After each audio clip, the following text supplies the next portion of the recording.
101. Alien spacecraft hidden in meteorite rain. The twists of fate are truly wondrous.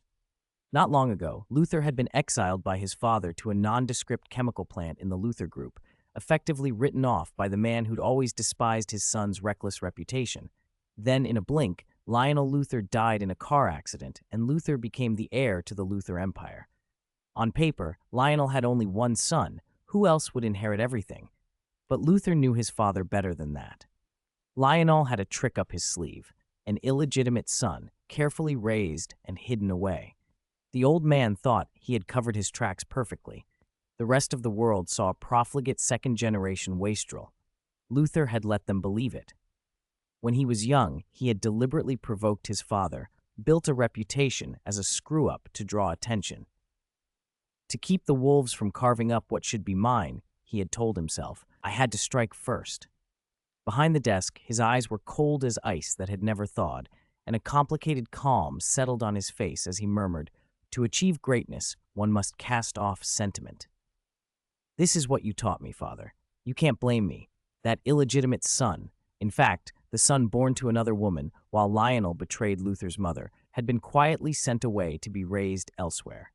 After Luther returned to the hospital room and confirmed his father was truly dead, he made a single cool phone call at the bedside and changed the lives of mother and child overnight. The glow of the phone screen cut his face into shadow. Luther remembered, with a faint, bitter amusement, the psychologist his expensive boarding school had hired after Luther had made several notorious scenes. Well, Lex Luthor, who skips school every day, the psychologist had said, looking over a pristine, suspiciously perfect report card. By the books, you're a genius. But there are troubling signs. The white-haired, bespectacled man, renowned who had treated Nobel laureates and astronauts, had frowned then, and his diagnosis had stuck with Luther. Compulsive behaviors, problems with social interaction and emotional cognition, significant moral deficiencies. In your early years, insults, rejection, and neglect from an authoritarian parent damaged your self-worth. That severe lack of care has led to a malignant narcissistic complex.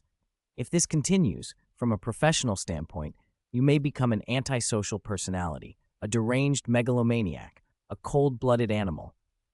Your combination of genius and vast resources could make you one of the most dangerous people alive. Before the old man could finish his authoritative pronouncement, the young and defiant Luther had leapt up and punched him so hard the psychologist would later need dentures. A large settlement, a humiliating visit from Luther's father to the school, and some pulled strings smoothed it over. How childish, Luther thought now, remembering himself. If that had happened today, the psychologist's words would have left him not a fraction stirred. Great men in history never cared for common opinions, he told himself. His eyes flashed with ruthless ambition. Some people are born to be ruled. Others are born to rule. He pressed a button with an arrogant air. Click. The video froze on an ultra-clear, slow-motion frame. A man was falling from a building dozens of meters high. A strong young hand was clutching the falling man's clothing, and the fabric held despite enormous inertia, defying physics. Luther stared. What kind of material can withstand that force? He scrolled through archived footage, cataloging anomalies. This Superman, one of the many strange men affected by the meteor shower, showed oddities beyond raw strength. In another clip, a young man in a blue t-shirt radiated authority as he pointed and warned people into the camera. The indignation wasn't fake. His finger was emphatic and powerful. Zoomed in on his eyes, though, they looked unnaturally large and lifeless. Coupled with other footage where he often failed to face people when speaking, Luther suspected something was wrong with his eyes, perhaps a neurological quirk rather than mere rudeness. There were other things, too. The man could withstand impacts stronger than a locomotive and move faster than sound. His body seemed indestructible, a unique specimen. Had the meteorite induced the most extreme reaction in him, or was there something else, something more deliberate, behind his abilities? Luther allowed himself a cold smile. A plan to capture this beast was taking shape in his mind, sharpened by calculation. Whether you're the product of a meteorite or something else, I'll find out soon. The meteorites that fell on Smallville had sparked a cascade of anomalies. Luther had once lost a wishing stone there, and even more perplexingly, found himself suddenly compelled to keep investigating the meteorites. Then, he discovered that every meteorite in that town had vanished. Not only were the stones gone, the samples collected by research groups around the world had simply evaporated overnight. He'd lost memory and the wishing stone in the town, and immediately someone had used that stone to wish the meteorites away. Why? Did they not want more people like him to emerge? The thought made his eyes flicker. The meteorites were gone, but those they had altered remained. Under the guise of offering treatment, Luther had established a biological laboratory to study these genetically mutated people. None of them had his attention like this one. There were other hints. More than a decade earlier, when the meteor shower had visited that quiet town, a crop duster spraying pesticides had been forced to climb to avoid the falling rocks. In that near-death ascent, the pilot had glimpsed something at the center of the shower, a glint, a structure, a shape that didn't belong. That was a spaceship, Luther murmured, leaning back as that memory resurfaced. The idea settled into his plans like a new piece of a puzzle. Meteorites as cover for something arriving from the sky. If the meteorites were only a facade, then whatever had come with them might still be hidden, here, now, in his city. They all said I'd gone mad after nearly dying in that meteor shower, the man slurred, swaying with a bottle in hand. They took away my pilot's license. But I'm not crazy. I'm sure there was a spaceship at the center of that shower. It was tiny, looked like it could only hold a baby. Who says aliens have to be our size? Why couldn't it be a baby alien? When Lex Luthor had the string of meteor-related incidents investigated, the trail had unexpectedly led to that man. An alcoholic living in a drafty shack, ranting, and waving his bottle, certain that his life had been ruined by something extraterrestrial. Lex had his people look into him. Doctors, psychiatrists, interrogators, hypnotists, everything his money and influence could buy. They all came to the same conclusion. There was better than a 98% chance the man wasn't lying. Whether the goal was to unravel the meteorite mystery or to find out if something had crashed on Earth a decade ago, Lex decided he needed that man. He stood in his study, staring at the flickering image of the red-caped silhouette on the monitor like a hunter admiring a trophy. In a glass case on the wall hung a suit of green steel armor, bristling with advanced technology, the product of months of Lex's most intense research. It would be his final fallback. He picked up the phone and dialed. His plan needed someone to take the lead. The contact was saved as General Sam Lane, General, Congressman. When the line connected, Lex's voice was smooth and controlled, but edged with a predator's certainty. "General Lane," he said, "I hear the military's been tracking a special living organism lately. Perhaps I could be of assistance." There was a cold sneer under the civility. The words were deferential, the tone claiming the other party as prey already captured. Meanwhile, Clark Kent sat with his brother in the kitchen, the conversation quieter and more intimate. David had been probing, gently persistent, worried, but pragmatic. Even without sight, he noticed things in Clark's movements, the way he could recover and move like any ordinary man in an instant. A guess formed in David's mind. "You have super hearing, don't you?" David asked. "Like you have supervision." Clark hesitated, then nodded. He hadn't announced when the ability had developed. It had simply been there, something new added to the long list of things that made him not human. "Yes." David knew more about Kryptonian potential than Clark sometimes gave him credit for. "Even perfect hearing can't replace eyes," David said. "There'll always be places your ears can't reach." Clark bristled a little. He trusted his speed more than his hearing. Sound was slow to him. He could cross kilometers before a human brain could process them. He still hated that weakness the meteors had once exposed, hated remembering it. But he didn't want to argue with David, just home from wherever he'd been working. "I can move fast enough," Clark said. "The speed of sound is nothing to me. If you rely on hearing too much, an enemy can target it," David warned. "Sonic weapons, anything that disrupts hearing, and you become vulnerable. Get more sun when you can. It helps." Clark opened his mouth to protest, but then fell quiet when David's expression shifted. There was a memory in David's face that tugged at him. He remembered, suddenly and sharply, a lost moment from more than a month ago. The night he'd lost control, and in desperation, had wished the meteorites that could weaken him away. "Do you think a stone ground into powder is still a stone?" David asked oddly. Clark fumbled at the back of his neck, blind eyes widening as the memory settled. "I remember being out of control. I wished for all the meteorites that could weaken me to disappear." "That might be the problem," David said. He reached into his coat and took out a glass test tube containing a faintly green fluorescent liquid. "The meteorites vanished, but not everything created by or from them. There are byproducts." Clark's strength drained in an instant, the old, familiar weakness seizing him. He grabbed the back of a chair to steady himself. The sensation wasn't as violent as before, but it was unmistakable, an encroaching fatigue that swallowed muscle and will. He had felt it once, and paid a steep price for its memory. "What is that?" Clark croaked. David shook the tube so the liquid sloshed fluorescent and wrong. "A byproduct of the meteorite," he said. "When you wished the stones away, your wish didn't account for everything those rocks had produced. Some labs took samples when those meteorites fell. They made extracts, potions, whatever you want to call them. The rocks themselves disappeared, but not all of the stuff made from them." Clark staggered back then, like a man emerging from a suffocating room, drew a breath and steadied himself. He'd become stronger since he first wore the mantle of the hero. Recovery came faster now. David put the tube away, not wanting to prolong the effect. "Where did you get this?" Clark asked quietly. "It's not important," David said, folding the small test tube into his palm, more gently than necessary. "What matters is that these things exist. The chance you'll run into them is small, but it isn't zero. Laboratories that studied the meteorites might still have samples or derivatives. Even a little of this can sap you." He met Clark's face. Blind or not, David saw the worry. "Be careful," he said. "The meteorites are gone, but their byproducts may not be. Someone could be working with them without knowing what they have."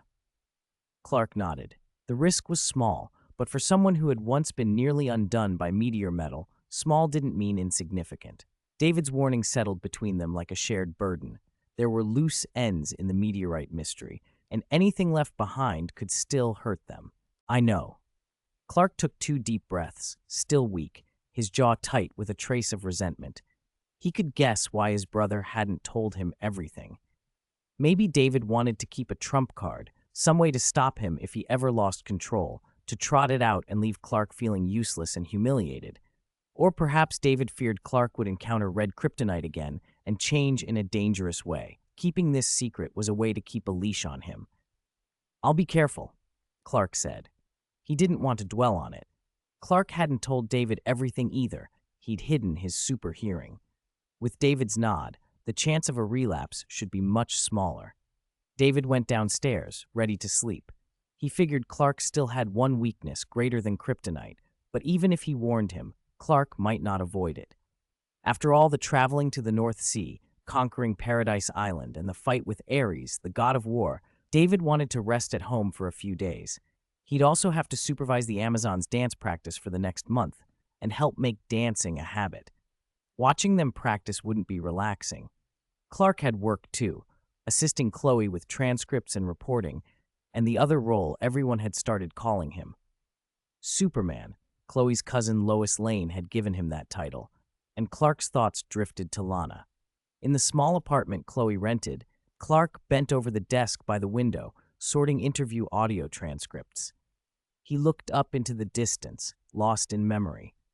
He remembered once being embarrassed in front of Lana because of a meteorite necklace, and how Lana had helped him pick up his copy of Nietzsche, teasing him about whether he was an ordinary person or something more.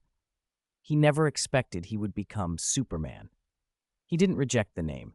It felt oddly fitting. Maybe the beautiful, intrepid reporter thought him superhuman, or maybe the connection to Nietzsche's idea of the Übermensch made the name stick. Superman, as leader, moral standard, creator of values, felt like a heavy responsibility. Could he live up to it? Could he be the hope people saw in him? His ears twitched, and he frowned. On the other side of the city, in a prison, a voice roared. "This city has failed me. They put Mr. Metropolis in prison. Me. Just because of gangs, murder, drugs, and bribery? Don't they know how much I spend? How much I give to charity?" Glenmorgan's usual composure had evaporated. Through the visitation glass, he sounded like a king cobra ready to strike, venom in every word. I want this city to pay for betraying me. I want them to feel pain 100 times worse than mine. Is the plan ready, Olson? Any time, sir. At 7 o'clock, the train will be on time. Good. When I get back, it'll be dinner time. I want to see the headlines while I enjoy my caviar in my cell. Understand? Certainly, sir.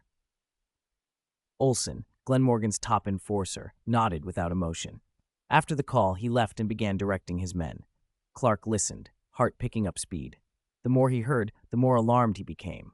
When Olson's plan was clear, he sprang up so fast his chair screeched across the floor. What's wrong, Clark? Chloe, back from an interview and resting in the bedroom, sat up, bewildered. There's an emergency. I have to go. He checked his watch. 6:50. He grabbed his clothes and ran, no time to explain. The lives of innocent people on a high-speed train, maybe an entire station, were at stake. 10 minutes to intervene. He needed to know which train had the proximity bomb and where it had been planted. At dusk, on the platform at King's Station, a 16-car, nearly mile-long high-speed train had just departed. Clark, cape snapping, moved like a storm, leaping over city blocks from rooftop to rooftop. He hit the platform with a roar, gravel and dust flying as the ground cracked outward under the force of his landing. It's Superman. The bored travelers waiting for the train looked up, stunned. Phones dropped as people gaped at his godlike descent. Get out of here! There's a bomb! Move to safety! Clark shouted and shoved a heavy steel safety door open with brute strength, bending it out of shape. He leapt into the tunnel and sprinted along the tracks. A bomb? Someone cried. There's danger, Superman, another shouted, then watched as the red and blue blur vanished down the tunnel. A sleek, rounded high-speed train was already tearing down the track at 400 kilometers per hour. Clark chased it, everything around him slowing as he closed. He ripped open the train roof and climbed inside. Where's the bomb? Where is it? He barked. Before arriving, he'd forced Olson to confess which train was targeted by making him experience the heights of Metropolis's tallest building a few times. Olson had cracked under fear and named the train, but he didn't know exactly where the device was planted. Calls to the crew who'd set it had gone unanswered. There wasn't time. Clark used a shield of force to press people aside and checked under seats in luggage racks. Too slow. The device might not be under a seat. More alarming, he realized their plan. They'd placed a sensor at the next station. The bomb would detonate the instant this train passed that sensor. If that happened with the train at full speed, thousands could die. He darted off the train and flashed like lightning to the next platform. He planted himself dozens of meters in front of it and faced the steel behemoth charging toward him, heart hammering. There was no time to locate the bomb or the sensor. The only option was to stop the train before it reached the station. Glenmorgan had sworn revenge because his crimes were exposed and he'd gone to prison, and now the city was the target. No one would be hurt on his watch. The train's wind screamed as it bore down. Clark's vision sharpened. He felt every molecule of air pound at him.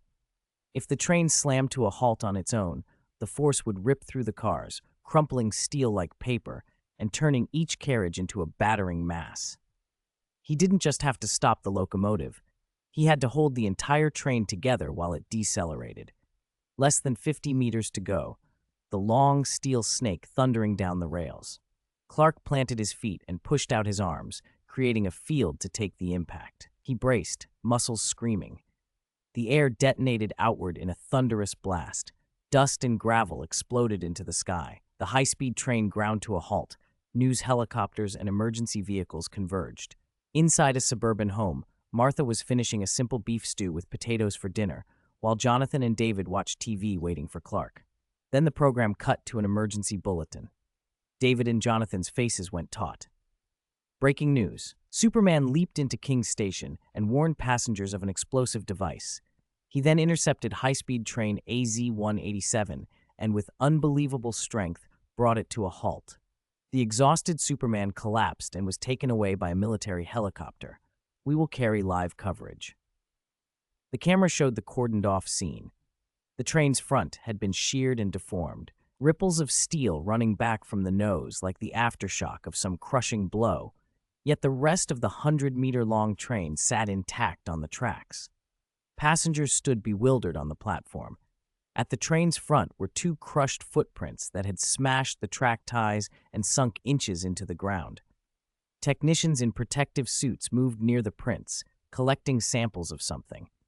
The presenter continued, voice taut with awe. Whether or not there was an actual bomb on board, Superman has saved at least 100 citizens in this city in the past month.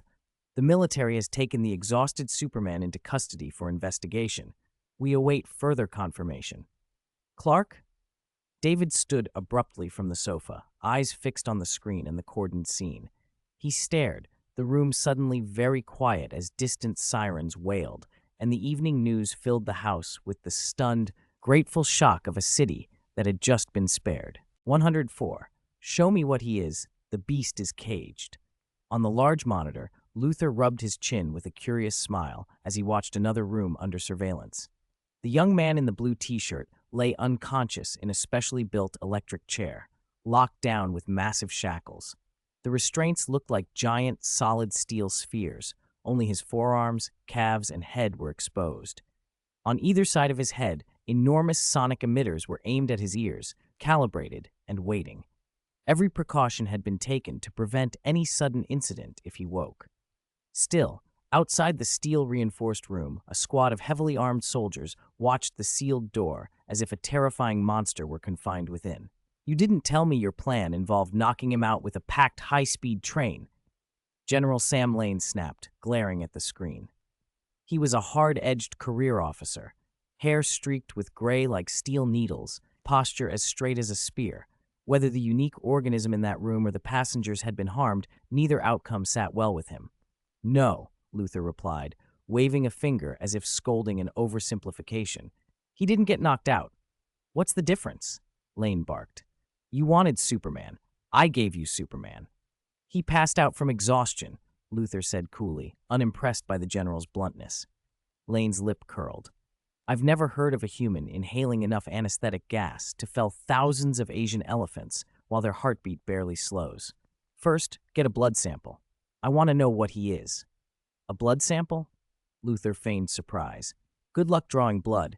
His skin is probably impenetrable even to a titanium alloy drill.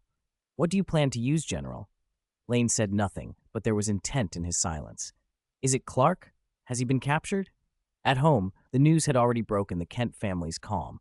Martha burst into the living room and covered her mouth, face drained of color as she stared at the television. Superman is Clark? They've taken him?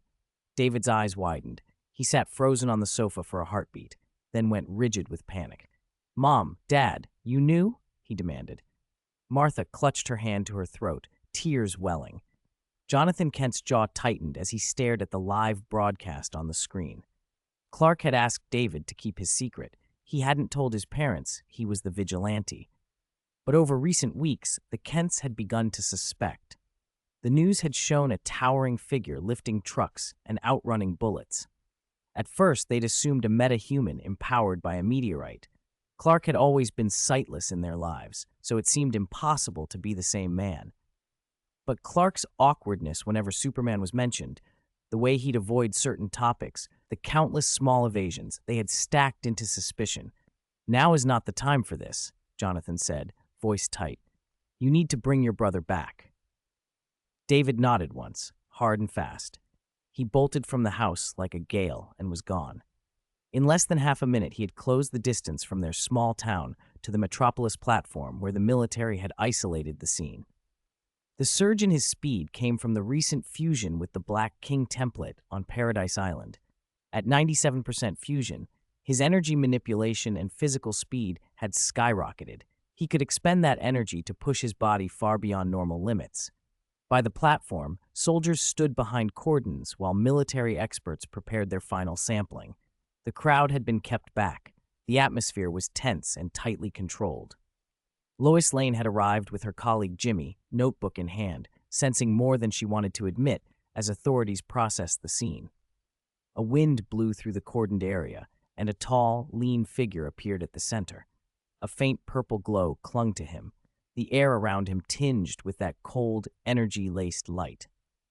In one hand, he held a soldier off the ground by the throat, the man dangling helplessly as the newcomer's aura iced the space between them. "Which base are you from?" he demanded, his voice low and cutting. 105. You must be prepared to bear the price. "Which base are you from?" David's eyes were cold and dark as he gripped the man by the collar. A powerful aura rolled off him like the presence of an apex predator. It pressed on everyone around him, a suppression that felt as if a higher life form had simply noticed them. "Who are you? Put him down." The soldiers' faces went white. How had this man gotten into the cordoned-off area? "Hands up! Kneel! Now!" Black muzzles swung toward him as elite troops barked orders. David ignored them as if the guns were toys. "Don't make me repeat myself." His voice was flat. His eyes glowed a fierce purple. The man in his grip trembled, panic cutting through him. Death crawled close in that gaze. I'm dying." He couldn't finish. Survival instincts took over. His teeth chattered. 14 miles north of Metropolis, base code named 604. "Very good. Congratulations on saving your life." David let the man drop. He scrambled backward in terror, sobbing as if David's mere look had broken him. "Monster! There's a monster! Fire!" The sergeant major screamed. Who dared breach a military cordon and threaten soldiers doing their duty? A hail of bullets answered, clang, clang, clang, echoing through the platform tunnel. Spent casings rattled at David's feet. He stood perfectly still, a frown on his face, eyes flaring purple like coals about to explode. The air around him buzzed with pressure. Everyone felt it, the sensation of being watched by a primeval beast, their chests squeezed by an invisible hand, legs going weak, strength draining away as if death itself hovered. For an instant, David looked set to retaliate with a lethal force, but then he remembered something. He glanced toward the cameras, those fearless journalists who had rushed the scene at the first sign of a story, and frowned. In the next instant, a flash of purple and David was gone. 1 second, 2, 3, the charged silence stretched. He left? A man in the crowd collapsed as if the sight had exhausted him, and the rest came back to themselves. They panned left and right, guns raised, but the terrifying figure was nowhere to be seen. The soldiers, hearts still lodged in their throats, allowed a shaky breath. "He's gone. Report to base, unknown humanoid, extremely fast, possible heading for the base." The sergeant major barked into his shoulder radio, then shot a furious look at the soldier who had spilled military secrets. "You'll face a court-martial." That threat normally silenced men. Tonight, it meant nothing. The soldier who'd looked into David's eyes showed only the relief of someone who'd narrowly cheated death. No one could know how close those purple beams had come, how small a step between survival and being erased. As long as he lived, he could face any number of courts. Meanwhile, far away inside a secure laboratory, Lex Luthor frowned at a screen. A researcher in a hazmat suit held a metal syringe, its needle gleaming coldly as he tried to pierce the man labeled Superman. The needle merely slid off the skin, like pricking dense, high-grade rubber. "How is this not working?" General Sam Lane's expression hardened. If the man's skin resisted this needle, this alloy, then it might be tougher than Promethean metal itself, the military's most secret material. Clark, Superman, stirred weakly on the operating table. He remembered stopping the train, the strain of that strange protective field, then blacking out. "Where am I?" He woke in a quiet room, cold shackles biting into his wrists, a needle pressing at the crook of his arm. His limbs felt leaden. Whatever they'd given him had dulled his strength. He should have broken the bonds easily. Instead, he smacked helplessly against them. "Who captured me? Let me go." Luthor watched Clark with detached interest. "It's remarkable. Human strength is the limiting factor here," he said. The metal composing the syringe was unlike anything publicly available. Luthor's mind raced. If he could cast his battle armor from this alloy, he might stand a chance against Superman. "General Lane, where did this metal come from?" "Use a hydraulic press on the syringe," Luthor continued. "I refuse to believe we can't break his skin." The electric chair jolted as Clark thrashed. A technician hit a switch. A strong current surged through him. Steam hissed as fabric heated, but Clark's body remained whole. "Voltage at maximum," someone reported, baffled. "Try sonic weapons," Luthor suggested calmly. Two devices emitted a deep, focused tone and drove into Clark's ear canals. Eardrums, far more vulnerable than skin, took the brunt. Clark howled, this time not the muffled noise of resistance, but a raw, pained scream. His body convulsed, sweat pouring down his face. He could barely think, let alone struggle. Superman, where in the universe are you from? Luthor's tone had hardened into feverish certainty. There's no record of you. You despicable alien, an advanced scout for an invasion, no doubt. I'm not, Clark yelled through the ringing in his ears. Save people, and they called you an invader. Luthor's pupils narrowed. Clark's denial wasn't angry at the label alien. It was only frantic to deny being a conquest scout. Interesting, Luthor thought. So you admit you're extraterrestrial. Clark screamed back, even as his ears rang. Then what are you? I can't hear your heartbeat through the walls. I can't hear any blood. No pulse coming from you. His words cut deep.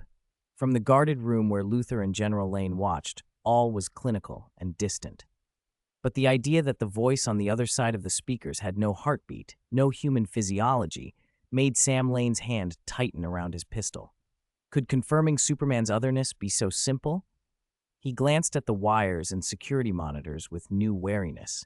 A squad captain burst in at that moment. General, soldiers in the city report an extremely fast unknown humanoid heading for the base. The captain looked up at the camera feed where Clark sat bound. He might be coming to rescue him. David? Clark whispered, clinging to hope. In the chaos, the only person he could think of was his younger brother. General Lane's face went hard. He reached for his radio, about to scramble fighters, tanks, every combat asset to first alert. Then the underground roared. Bang, bang, bang. The sound didn't come from outside. It came from the base itself as reinforced concrete screamed and collapsed. In an instant, dozens of thick walls designed to withstand rockets were shattered like paper. A violet streak tore through the security feed. David, moving faster than lightning, almost cutting the base in two, stormed into the monitored room. His aura filled the cramped space. He found Clark slumped and tied to the interrogation chair. The sight of him drained and helpless darkened David's face. He stepped forward and turned to the camera that had been broadcasting this whole operation. His voice was icy and calm. Curiosity is a good thing. I assume you are also prepared to bear the price of prying into certain secrets. A deafening roar split the night. Rock and debris tore through the air as a single, impossibly powerful figure smashed into the military base. A younger voice, furious, cut through the chaos, followed by another, more familiar one. Are you all right? David looked down at Clark. Sweat plastered Clark's hair to his forehead. He was disheveled and drained, a murderous light flashing in David's eyes. He suspected the military had planned this, had come ready to seize Clark. Clark had just passed out when they arrived and sealed the place off, David thought. I'm fine. Clark tried to shake his head, forcing himself awake, forcing a smile that barely registered on his face. It was weak and strained. A grating sound of metal tearing filled the air. With effortless brute strength, David ripped the nearly solid steel ball shackle apart. The shattered mass, wedged with tons of cold metal, tumbled away like scrap. Watching the feeds, General Sam Lane and Lex Luthor's faces hardened. Another being with strength beyond human comprehension. Coupled with the speed he'd shown arriving on the scene, could he be related to Superman? One mutant could be written off. Two impossible humans made people think of alien origins. Even General Lane had to wonder. Can you walk? David asked. Despite having burst into a heavily defended base, he moved with the casual certainty of a man in his own backyard, as if the place meant nothing. Barely. Supported by his younger brother, Clark staggered awkwardly to his feet. He was weak, but he could stand. I'm getting you out of here. David prepared to blast them through the compound and leave. Clark, eyes glazed, hesitated, then spoke softly. If you can, brother, try not to kill anyone. As expected of Metropolis's hero, David said with a dry twist to his mouth. Clark managed a bitter, fragile smile. He'd been humiliated enough, captured by the military, and sedated. If David hadn't come, Clark wasn't sure the sonic weapon's effects on his developed abilities would have allowed him to escape. He didn't want his brother on a killing spree. With David's power, a single rampage would become a massacre. David's expression didn't change. Don't worry, there won't be a single corpse in this base today. He raised a palm. An impact wave of rippling energy slammed through reinforced walls, punching a man-sized hole through concrete and steel. A violent, otherworldly force, universe energy, swept through corridor after corridor, carving a half-mile path and destroying everything in its wake. Dozens of personnel caught behind a wall were vaporized without a trace. David told himself that without bodies, he couldn't be accused of murder. If people simply vanished, the military would protest, claiming they'd been kidnapped or reassigned. But his parents would believe their own son rather than the military that wanted him for experiments. Clark heard this and allowed himself a small, hopeful expression.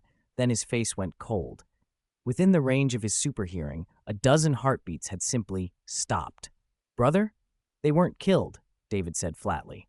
"They were teleported away, to another world." Soldiers responded fast. Guns, cannons, everything they had. A hail of metal filled the corridor. David raised a hand, and a purple shockwave swept through the ranks, erasing men as if from a different reality. Clark listened to his toneless words and felt a rising panic. Did David think he was a child? "David, we have to go, now." Clark's voice was urgent. Somewhere down the hall, the central portion of an armored vehicle, machine gun mounted, was melted away by a high-energy beam, the vehicle and its crew vanishing as if they'd never existed. "I can handle it," David replied with unconcern, making it sound like a courtesy. Missiles wouldn't scratch him. He could clear them in an instant. Still, he walked forward, each step releasing killing intent like steam. Clark wanted to move under his own strength, but the sedatives hadn't worked out of his system yet. Night made him weaker. He could only let David lead. Bullets ricocheted off them. Soldiers fell away in clouds of ash as David advanced, purple beams lancing from his eyes. "If this continues, he'll slaughter every soldier in my base." General Lane slammed his fist down on the control console and opened a secure channel. "Dr. Ian's." From the other end, a flustered middle-aged man in a white coat peered into camera-smudged air, dust dots drifting down from the rafters of the underground lab he stood in. This was no ordinary facility. Lane had brought the unconscious Clark here because it was one of the military's top-secret research bases, staffed with experts and expensive equipment. Superman was meant to be another lockdown project here. Now an even more dangerous variable had appeared. "The base is under attack by a terrifying life form, very likely an alien terrorist," Lane ordered. "We need the Prometheus project. Ready, John. Connect his neural interface to the Zero battle armor. Deploy him, subdue the intruder, and recapture the experimental subject." "Alien terrorist?" Dr. Ian's looked as if someone had told him a bedtime story. "General, the Prometheus suit still needs at least 6 months of debugging.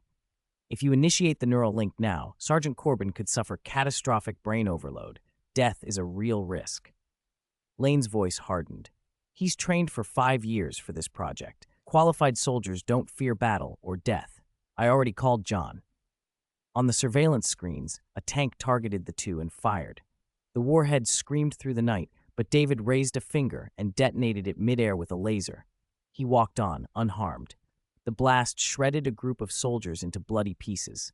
Others lay wounded, screaming. Those who could crawl screamed for help. "This is not a monster humans can defeat," someone shouted, terror overtaking discipline. One soldier begged for his life and turned to run, voice breaking as he cursed that he'd been born with only 2 legs. The figure moving through the smoke was death incarnate. Hundreds fell within minutes, their weapons useless to halt him. Fear spread like a disease. In the control room, Lex Luthor watched the exchange between Lane and Dr. Ian's, eyebrows twitching. "Steel Warrior?" Lane turned to him, icy. "Lex Luthor, everything you've seen on these feeds is top secret. You'll sign a non-disclosure agreement. If this event leaks, you'll be charged with treason and divulging national secrets." "I understand the stakes, General," Lex said smoothly, hands raised in mock surrender. "But this one, his physical body seems no weaker than Superman's, and his energy output is clearly greater." Lane shot back, voice like a clenched fist. "Can your steel soldiers match a heavy tank in combat?" On the screen, a 100-ton battle tank, 200 millimeters of armor, streaked across the compound, only to be effortlessly split by a concentrated energy blast, turning into molten scrap. "Just wait and see," Lane promised through gritted teeth. "Neither he nor Superman will get away." The Zero battle armor was forged from Promethean metal, expensive, top secret, unknown to the outside world, and the hardest metal on Earth. That was the whole point of the Prometheus project, to provide humanity's first line of defense against alien invaders. It was also supposed to be a last resort arc, preserving the spark of civilization if Earth ever faced an unstoppable alien threat. The White House and military pinned enormous hopes on it now. Hope's Lane was about to throw onto the line. Chapter 107, Metal Armor That Can Withstand David's Attacks. Sergeant Corbin, the neural interface will be painful. Red alarm lights flashed across the lab. Dr. Ians wiped a bead of sweat from his brow as he warned the man on the experimental platform. Assisted by technicians, John Corbin strapped into a powerful combat suit. The armor was a uniform silver-gray metal, leaving only his head exposed. He carried the look of an elite soldier, confident, just shy of cocky. Chosen by General Lane, Corbin had been groomed as the Special Forces cream of the crop. "Do you know what I've been through these past 5 years, Doc?" he asked, a wild grin spreading across his face. "I do," Dr. Ian said, forcing calm. He'd helped design that brutal training regimen. It wasn't just physical conditioning. It was meant to temper the mind, to forge a will that could endure the suit.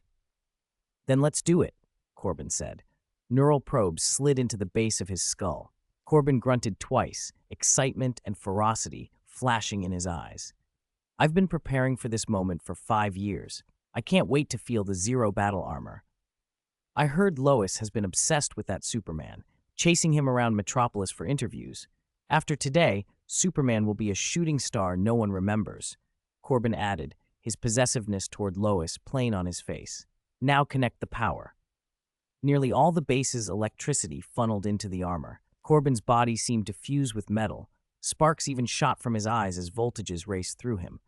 He howled with pain, then pleasure. His heart rate, 150, 200. A technician stared at a monitoring tablet. "His heart's going to explode." "Hold him," others shouted. But Corbin, a maddened grin fixed on his face, rose to his feet. He clenched hands that seemed suddenly capable of crushing worlds. The armor felt like an extension of himself. "I've never felt so alive." He thought of the project's codename, Prometheus. If he were the Prometheus of myth, he mused, he wouldn't steal fire. He would overthrow the gods and seize heaven itself. Laughing, Corbin pulled the helmet down and launched himself upward, ripping through the concrete ceiling as if it were eggshell. The thrusters hit full power, and he rocketed 100 meters into the sky. Wind screamed past his ears. Inside the helmet's heads-up display, the suit locked onto an unstoppable figure in the base, an entity glowing with purple light. Corbin's foot thrusters flared, and he homed in like a missile, muscles of metal bunching as he readied to punch. "A monster of unknown origin," he spat. "Let the Zero battle armor be the first to strike down this alien scum." "Be careful. Something's approaching at extreme speed," came a voice. Clark, eyes closed, alert, warning his brother as something streaked in faster than a Blackbird jet. To spare some of the soldiers mauled by the earlier blast, David had lifted his hand and sent them to another world. He glanced skyward, narrowing his eyes. The suit wasn't heavy and clumsy. It was sleek, fast, technology on par with Iron Man's Mark II at least. With a roar, it broke the sound barrier and was on them in an instant, unstoppable momentum behind it. David's fist glowed with purple energy. He shaped it into a sphere and calmly threw a punch. The steel fist of the armor met him with a thunderous impact. The concussive force sent soldiers flying like straw and tossed armored vehicles the way one might flip matchboxes. The ground yielded. Concrete shattered, soil heaved, a crater tens of meters across gouged out in the center of the base. Dust rained from the ceiling. The whole facility trembled. Dr. Ian sank to the floor, hands over his head, a cold dread squeezing his chest. Corbin had survived the interface, but the years of brutal drills had left his mind on a knife edge. Clark was thrown backward by the blast, overturned a forklift, and lay dazed on the ground. David scanned the battlefield. Clark would be fine. No matter how weakened, his physical resilience hadn't vanished. David then turned his attention fully to the armor now in front of him. Except for the helmet, chest, and armored plates on the hands and feet, the suit's surface was a lattice of gleaming, bulging metal fibers, like living muscle. The silver-gray armor radiated a crushing presence, immovable as a mountain. Up close, it did not resemble the Mark II at all. Its construction and power were on another level. He looked at the gauntlet that had met his fist. It didn't shatter. It didn't even dent. David raised an eyebrow and unleashed a lightning-quick kick. The 2-meter-tall Zero battle armor flew backward. Corbin skidded to a stop, digging his fingers into the cracked earth as he reveled in the shock of strength.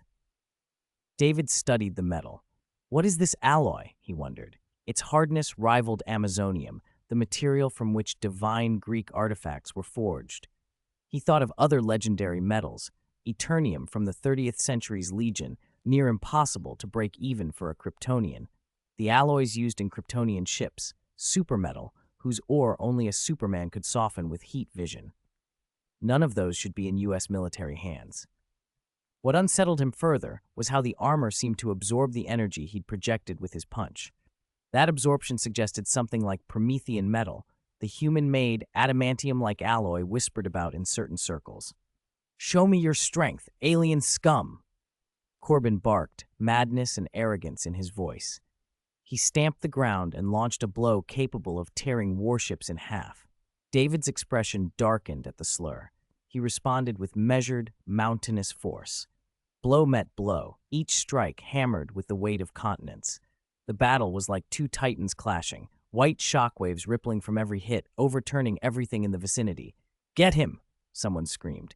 Nearby soldiers, rifles trembling in their hands, abandoned any thought of taking cover from the titanic clash. They converged instead on Clark, who was only just pushing himself back to his feet, charging like wolves and tigers toward the disoriented man. 108. Don't talk to yourself. This battle armor is incredibly powerful, but it still doesn't look like a match for that life form. Lex Luthor told the screen as everyone watched the fight. Inside the base, the air was taut. Although David and the Zero battle armor were close in strength, David was clearly a little stronger. With every simple strike he made, the armor seemed unable to stand up to it and retreated step by step. The Steel Warrior should be more than capable of capturing Superman, General Sam Lane said, his face grim. According to their assessments, it should have been a straightforward operation. If the neural interface experiment had been reliable enough, if it hadn't required at least 6 months of safe, stable testing, he wouldn't have needed Lex Luthor's help at all. This one seems even stronger than Superman, but the outcome won't change. If the two were from the same alien race, Lane reasoned, this man would be the more mature type, possessing abilities the youthful Superman lacked, and a physique stronger than Superman's. He gripped that thought like a talisman. Flesh and blood couldn't hope to compete with a steel creation, he told himself. Even if the stranger gained an edge now, it was only because John wasn't yet used to the Zero battle armor. Human bodies got tired, and they could be injured. The Zero battle armor didn't. So far, the man in purple light hadn't put a single scratch on it. Once John learned to operate it and unlock the suit's full power, Lane was convinced both of these suspected aliens would be captured. They'll take him, he said flatly. Lex frowned. He didn't want to pour resources in and walk away with nothing. Go, Lane ordered the soldiers. Capture him. The troops assumed Clark had gotten up, but was still weak and unsteady. In truth, he simply wasn't used to the way his body felt now. A rifle butt came down hard on his neck, meant to send him sprawling. Clark parried with a backhand. The soldier flew several meters as if weightless, landing dazed. Others rushed with special cuffs and were easily knocked aside. The men pulled their triggers. The air filled with deafening cracks. Bullets shrieked past and shredded Clark's clothes, but his body remained unhurt. He snarled, charged through the gunfire, and with bare hands knocked all the soldiers to the ground. Someone resisting bullets with an ordinary body was astonishing enough. Still, compared to the titanic exchange between David and the Zero battle armor, Clark's fight looked like kids roughhousing. Each punch and kick sent shockwaves rolling for dozens of meters. The armor's many systems were beyond human comprehension, yet David absorbed the terrifying kinetic energy as if it were nothing. John Corbin felt like his fists were striking a bottomless ocean. He controlled the Zero battle armor through a neural interface. The suit was an extension of his limbs, but it still took time to master. He expected that, as the battle went on, his control would improve and the armor's power would grow. Instead, the man across from him grew stronger with every exchange. Even though John's strength had almost doubled since the fight began, he was still losing. Fury laced his voice as he kept pressing forward, but every blow was parried. What irritated him most was David's indifference. During the fight, the stranger barely glanced at John. His attention seemed reserved only for the armor itself, as if the pilot were nothing. John felt dismissed, unworthy of notice. The Zero battle armor has no long-range weapons loaded, Dr. Irons said from the underground observation room, watching the feed with his mouth open. Besides being a prototype, human tech hasn't produced any ranged armament that can match the armor's raw striking power, other than nuclear weapons. He had thought the neural interface would be the hardest hurdle. Once Corbin was linked to the suit, they'd have a weapon to stop the alien threat. But watching the armor's massive punches crumble skyscrapers like toys and fail to force the stranger back, Irons realized they might have been wrong. If conventional weapons couldn't stop him, what then? Random cities could be razed at will. If this species fielded even a handful of fighters like this, conquering the planet would be child's play. He found himself silently praying the man wasn't alien in origin. If Diana, before she had awakened her bloodline powers, and without the God-Killer sword, had faced this armor, Irons thought she would have struggled too. On the field, after a kinetic blast comparable to thousands of tons of TNT, the silver-gray armor skidded back, its legs gouging 2 deep furrows over 10 meters into concrete. Propulsors spat flame, and John lunged forward again like a berserker, his steel fists tearing at the earth. 2 purple energy beams lanced through the air, aiming to kill. "It's useless. Your energy can't harm me," the stranger called over the roar, and the beams seemed to wash harmlessly over him. John pushed through the force and slammed his fist down. The impact sent the man flying, but he simply steadied himself and returned to the fight. Against ordinary enemies, John, wearing the Zero battle armor, could have conquered a small country. In front of this man, he felt puny, like a mantis trying to stop a chariot. As John drove a furious assault, the residual purple energy on the armor's surface vanished as if drawn into a sponge. David's eyes caught the detail, and a hint of interest flickered across his face. The armor was made of Promethean metal, promethium, the nearly indestructible alloy forged from titanium and vanadium in a secret proportion. Steve Dayton had invented it in another turn of the universe, and portions of Cyborg had been made from the same material. David didn't care that the suit embodied humanity's peak engineering. He didn't need weapons. His body and abilities were his armory. When his fist of flesh slammed down, the ground within a dozen meters shattered. John nearly had his head driven into concrete, forced to one knee, jaw clenched, barely holding the strike off.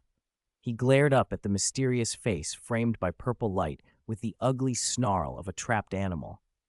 "This armor was built to eliminate aliens that threaten Earth. I'm your ultimate weapon," he bellowed. "If I can't beat you, what was the point of 5 years of brutal training and wearing this priceless suit?" He shoved the armored fist aside with both arms and launched himself like a cannon, headfirst toward David's chest. "Alien monsters," he snarled through the flight, "your plans will never succeed." David watched him.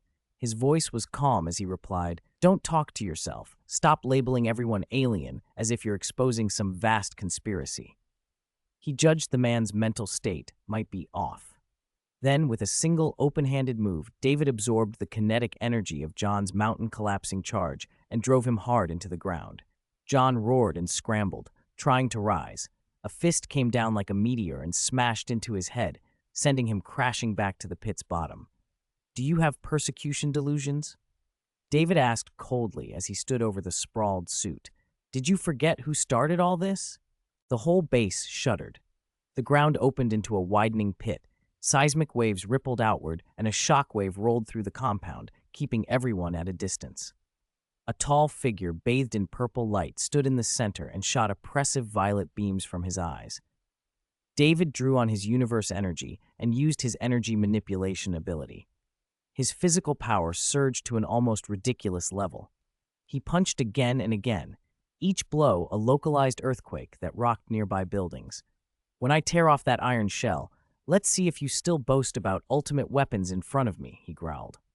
Under fists that could sink an aircraft carrier, the silver-gray metal of John Corbin's zero battle armor finally took damage. Punch marks and dents blossomed across the suit's surface. Warning, zero battle armor damage 5%, 8%, an automated voice warned. How is this possible? John Corbin spat, incredulous. The damage was small, but any breach in the zero battle armor was intolerable. Dr. Irons evaluated this suit, said it could stand a nuclear blast even at the center. That's because the zero battle armor was designed for energy attacks. David answered as he swung again. Corbin retaliated, but David caught his arm and drove him downward. The pit deepened with every strike. Corbin's armor wasn't invulnerable. Promethean metal had two forms, David thought as he hammered the suit. The consumable type was just hard. The metamorphic type could absorb energy almost infinitely. It was similar to his own energy manipulation, except it only stored energy like a battery and couldn't convert or redirect kinetic force. Corbin's thrusters flared as he tried to escape, but David was faster. He grabbed the armored foot and slammed Corbin back to the ground, following with more punches. The chest plate began to deform and then to crack. "No, stop him! Don't let him tear the armor apart," General Sam Lane shouted, grabbing a headset. Helicopter gunships opened up, strafing with cannons that felt like rain against David's skin. Ineffective. David turned his head and swept the sky with a heat ray. A few helicopters and planes crashed and exploded. He returned to Corbin and punched again. Fear finally crept into Corbin's eyes. The certainty the armor had given him melted away. The suit was like an iron can being pried open. "No," he roared and battered back, but his blows were as pointless as slamming against a mountain. Warning, zero battle armor chest section 98% damaged. Metal tore. A grating, ripping sound filled the air as the thick chest plate sheared open. The compressed airwave David had formed struck the suit as if it were solid. Corbin's sternum fractured and collapsed inward. The armored shell gave protection no more. He stopped breathing. He was dead before David's fist even touched him. David straightened and glanced at the ruined suit, then at Clark, who was suddenly thrown backward by an RPG. In one motion, David flashed to Clark's side and swept an energy blade through the assailants. Soldiers vaporized into pools of molten metal and ash. "Is it over?" Clark asked, dirty and torn, getting to his feet. "We should leave," Clark said, voice hoarse. "Not yet," David replied, and without waiting, he vanished again. Clark had suggested withdrawal because he didn't want more people to die at the hands of his brother. He wanted to find who had orchestrated the ambush, but David ignored him and moved through the base at impossible speed. A large steel door was torn open 3 seconds later. Special Forces operators with sweating brows trained their weapons on the breach, but David walked through, incandescent purple light clinging to him. He ignored the bullets. A casual glance vaporized one by one. Only a handful of terrified technicians and 2 men remained. David stopped. The 2 men were familiar faces. "Lex Luthor," he said coldly. Luthor's presence at a Son of Krypton-related site was not a surprise. David had suspected him of setting a trap for Clark, using benevolence against him to exhaust and capture him. The other man, in a general's uniform and holding a pistol, made David pause. "General Sam Lane?" David added. Luthor blinked, amused and defiant. "I just happened to be here, discussing business with General Lane. Don't get the wrong idea." David's figure blurred, and he grabbed Luthor by the throat, lifting him as if he weighed nothing. Luthor, proud, arrogant, a genius with a poisonous grin, yet when faced with real mortality, he always tried to bargain. David felt Luthor's skin was almost too smooth, like bionic rubber. He squeezed, metal creaked. Luthor's smile never fully left his face, but sparks crawled from the joints at his neck. He still spoke, even as he hung there. This bionic body should appease you." Near them, General Lane reached instinctively for his pistol, but a heat ray ignited the gun in his hand. He dropped it with a cry. The heat seared his fingers. He staggered back, terrified as a cold, powerful aura pressed on him. "Stand there and don't move," David said, his voice flat. "I haven't decided what to do with you yet." Luthor raised his hands as if surrendering, still hoping some hidden trump card might save him. But the facade crumbled when David ripped Luthor's head free in one brutal motion. The headless, bionic body slumped to the floor like trash. Molten metal dripped from David's hand as he held the metallic skull. With a heat beam, he melted it, cutting off whatever signal it contained. "You're right," David said as he tossed the puddle of iron aside. "After today, Lex Luthor is as good as dead. Hide in the sewers like a rat. Don't show your face in the sun again. If you do, you'll melt and evaporate from this world like ice." Luthor's face behind his mechanical mask had been ugly in those last seconds. If he could no longer appear in public, the Luthor Corporation and the empire of influence he'd built would collapse. David leaned closer, purple light glowing in his eyes. "And sleep with one eye open. Cherish the time you have left, because you might not wake up one day. In this world, killing someone doesn't always require finding them first."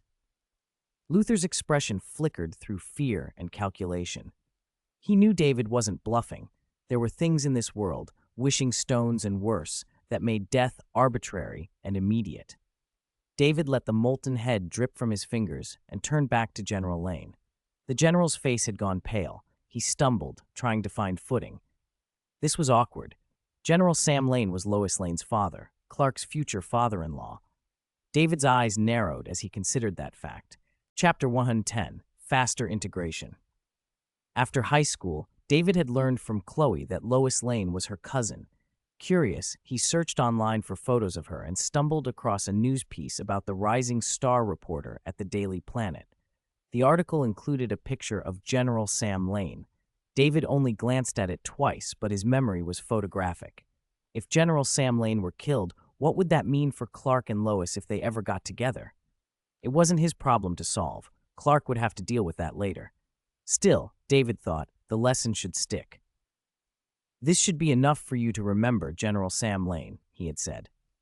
In the end, he didn't kill the general.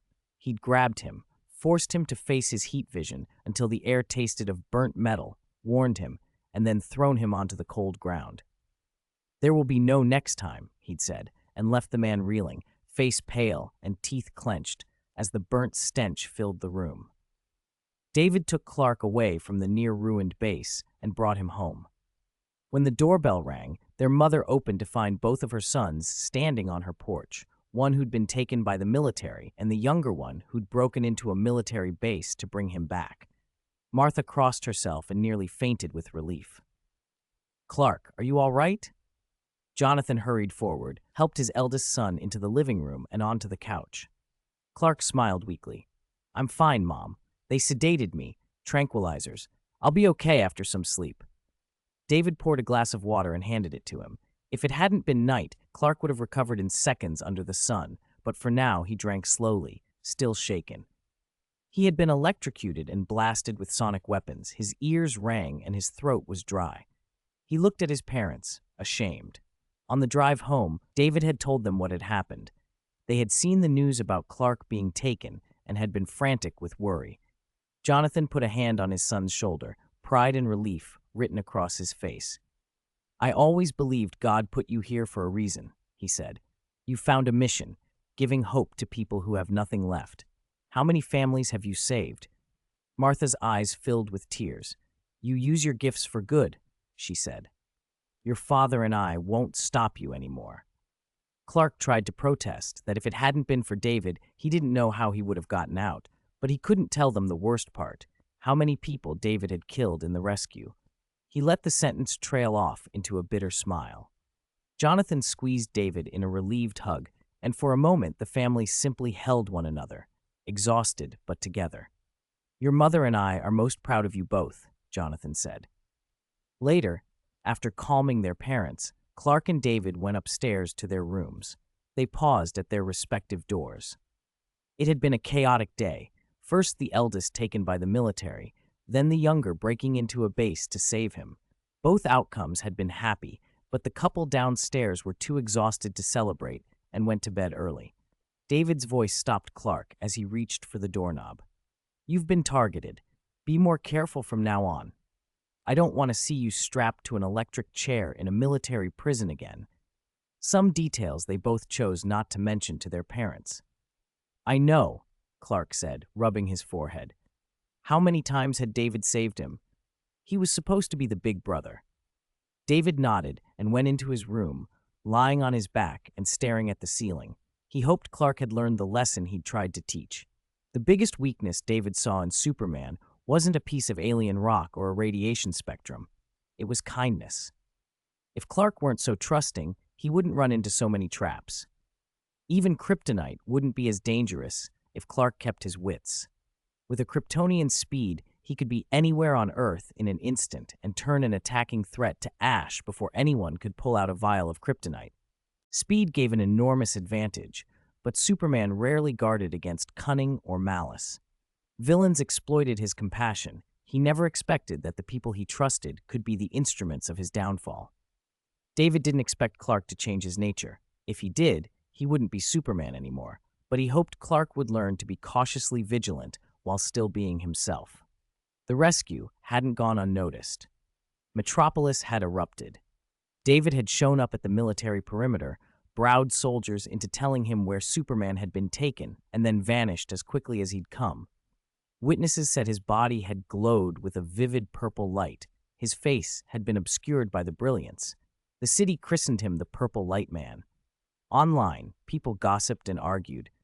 Did he come to save Superman? Some asked. Who's stronger, him or Superman? Others speculated. For every admirer who hoped the Purple Light Man was another hidden hero, there were doubters who wondered whether someone who moved so coldly could become a threat. Newspapers ran headlines the next morning. Superman collapses after saving citizens and is detained by the military. Could the mysterious Purple Light Man have come to his rescue? Even the Life Daily, usually indifferent to capers, led with the story. David sat on the balcony in a lounge chair, the paper spread over his knees. He raised an eyebrow at the headline and then glanced toward the distant family farm. "Everyone's very curious about you," he said when Clark joined him with a cup of coffee. Clark leaned against the railing and grinned. "So, do you want to be my partner? Vigilante team up? You're stronger than I am." It was meant teasingly, but Clark felt sincere admiration as he spoke. If David wanted to help people, he'd be better at it than Clark ever would. David folded the newspaper and looked toward the horizon. "I'm not interested," he said after a beat. "I've got other plans. My vacation's almost over. I need to prepare." On a small screen on the balcony table, a progress bar crawled along next to a line of text. Template merge 99%. David frowned at the panel. The number was jumping faster than it should. The merge was progressing too quickly, too smoothly, and that made him uneasy. David wasn't interested in Clark's offer.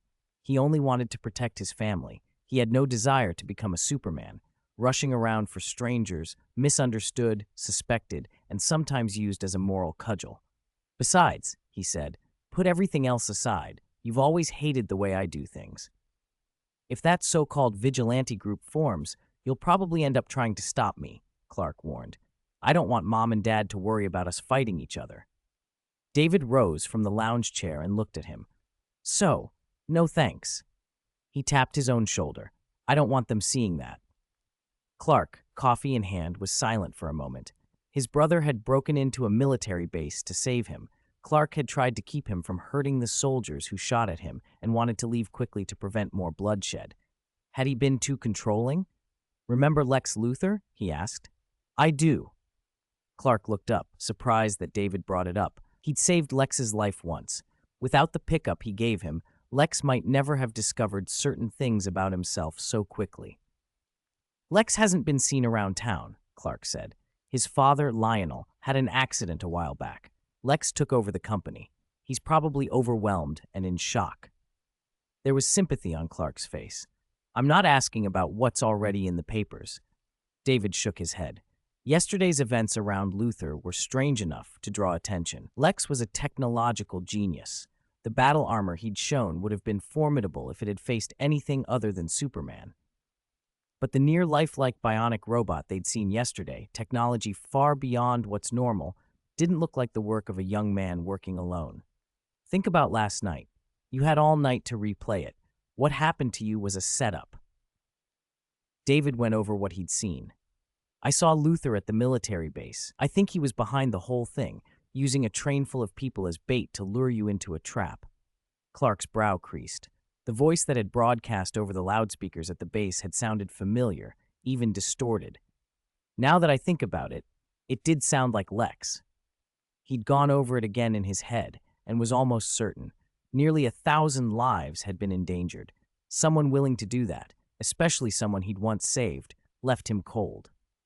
But it didn't seem like he was there in person, Clark added. No heartbeat, no blood flow. It wasn't a living person. That was just a robot, David confirmed. David, what do you want me to do? Clark asked, waiting for the plan. Keep an eye on Luthor, David said. I promised yesterday to keep him in the shadows, to make sure he never walks in sunlight again. But for now, I have something more important than tailing him. If he shows up in public as a robot, destroy it. All right, Clark said quietly. Clark wasn't a killer, but he wanted Luthor to think twice before putting anything like that on display again. No problem, David agreed. Then he added, more sober, but if Luthor ordered the bombs or staged that whole thing, I'll find the proof. I won't just watch him. I'll put him in prison. Clark clenched both fists. He's cunning. You won't find anything easy. David didn't sound optimistic, especially since the military was involved. Clark grew thoughtful. He wasn't naive. Anything that touched official bodies and politics became complicated. The machinery of government could bury evidence. Speaking of the military, he said after a moment, before I go on a trip, I need to visit someone. David muttered under his breath. Promethean metal, transformable metal could grant people abilities, had crossed his mind. His eyes flicked toward the house, then lit up. Who? Steve Dayton, Clark said. The answer was barely out of his mouth when the scene shifted to a lakeside villa in Mexico, a 5-story modern house, white and disc-shaped, every line streamlined and high-tech. The southeast A4 perimeter was all clear. Elite guards in black patrolled the Lakewood with hunting dogs, scanning the undergrowth and reporting anomalies through tiny earpieces. Their security rivaled that of a small nation's executive residence. The master of the villa was Steve Dayton, one of the richest men in the world. His enterprises ran everything from military hardware to medicine, automotive, and rockets, with factories across the globe. In his private lab, middle-aged Steve Dayton looked wrecked. Days without sleep, hair a nest, heavy dark circles under bloodshot eyes. It was a far cry from the polished, aggressive figure the press loved to show. Still, beneath the exhaustion, there was the fierce light of someone on the brink of a breakthrough. It's finished. My masterpiece. He removed his goggles and stared at the helmet on the bench as if it were the most precious thing on Earth. A silver titanium alloy shell, at first glance like a simple ski helmet, but to Steve it contained a lifetime of work. It targeted humanity's most mysterious frontier, the brain. As long as you wear it, you can enhance brain function, stimulate mental energy, things like telepathy, even mind control, he told his horse. He had finally soldered the last joint. His mouth was dry. He grabbed a glass of water, drank, wiped his lips, and stretched his arms to try it on. Steve Dayton, not only a ruthless businessman, but a rare inventor. A young voice cut across the lab, magnetic and unexpected. Isn't this a bit reckless? Steve jumped, like a rabbit startled in its warren. He turned fast. Against the far wall leaned someone casual, arms crossed, watching him as if this weren't a multi-million-dollar underground lab, but the entrance of a grocery store.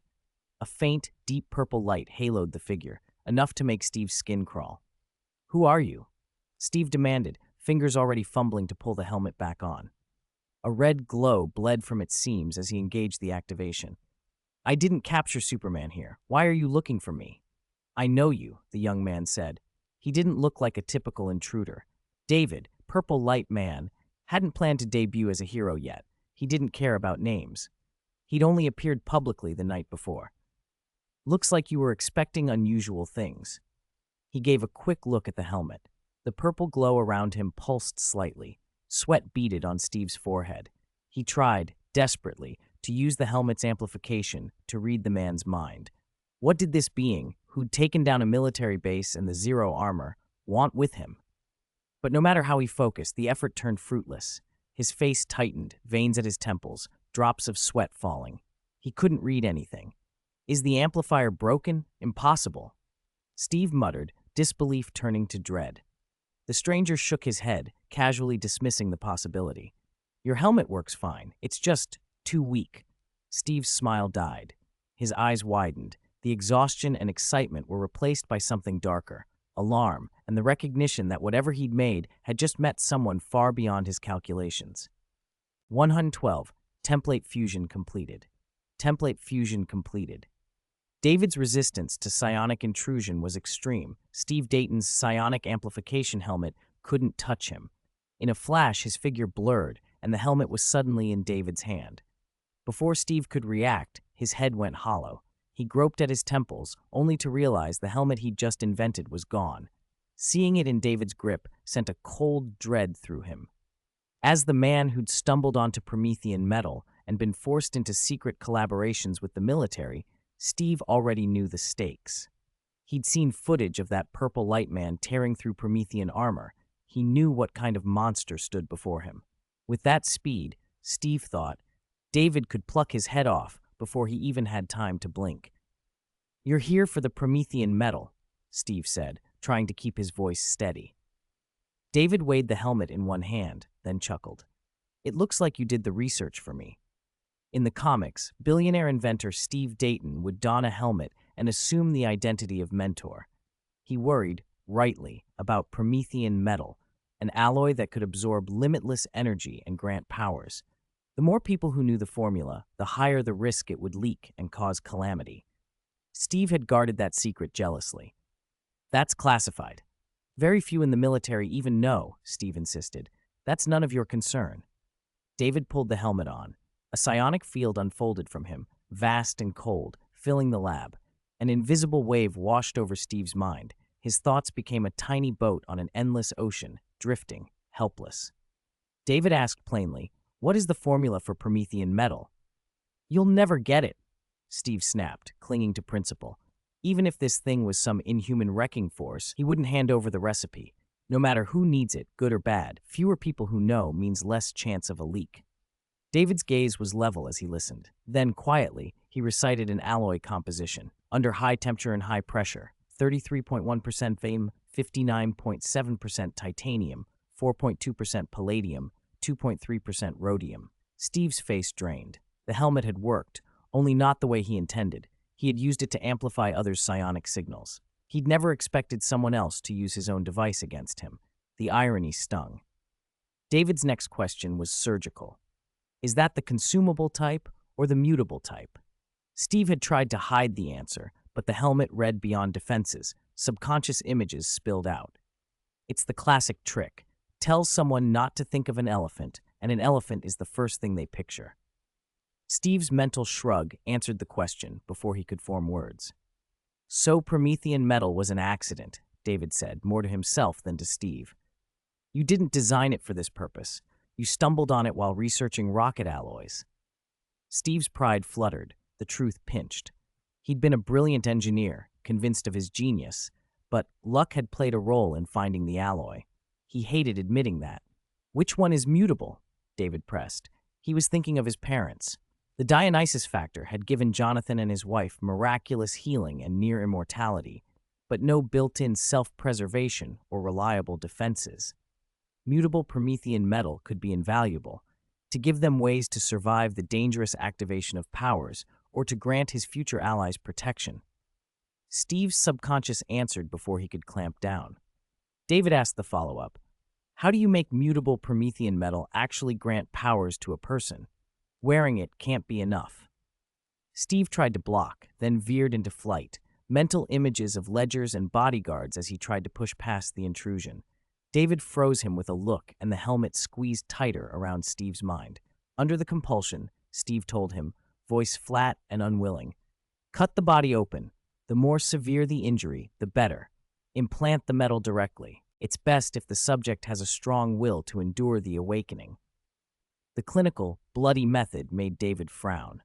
That kind of procedure and the requirement for exceptional mental endurance made it a poor option for his parents, at least for now. He needed alternatives, but this was still crucial information. "Do you have any mutable stock here? Bring it to me." Under David's control, Steve went to the lab safe and came back with cans, man-high cylinders, of mutable Promethean metal. When he returned, David's order came cold. Act like I was never here." Moments later, Steve blinked and stumbled back to himself. He found a silver helmet on the experimental bench and for a second convinced himself he'd been testing it. "Right, testing," he muttered, reaching for it. He hesitated, a nagging sense of fatigue tugging at him, but pushed it away.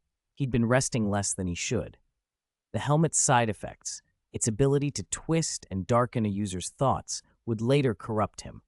In that future, he would become crime lord, using Promethean metal to create a force of powered operatives and founding the villainous group known as the Hybrid.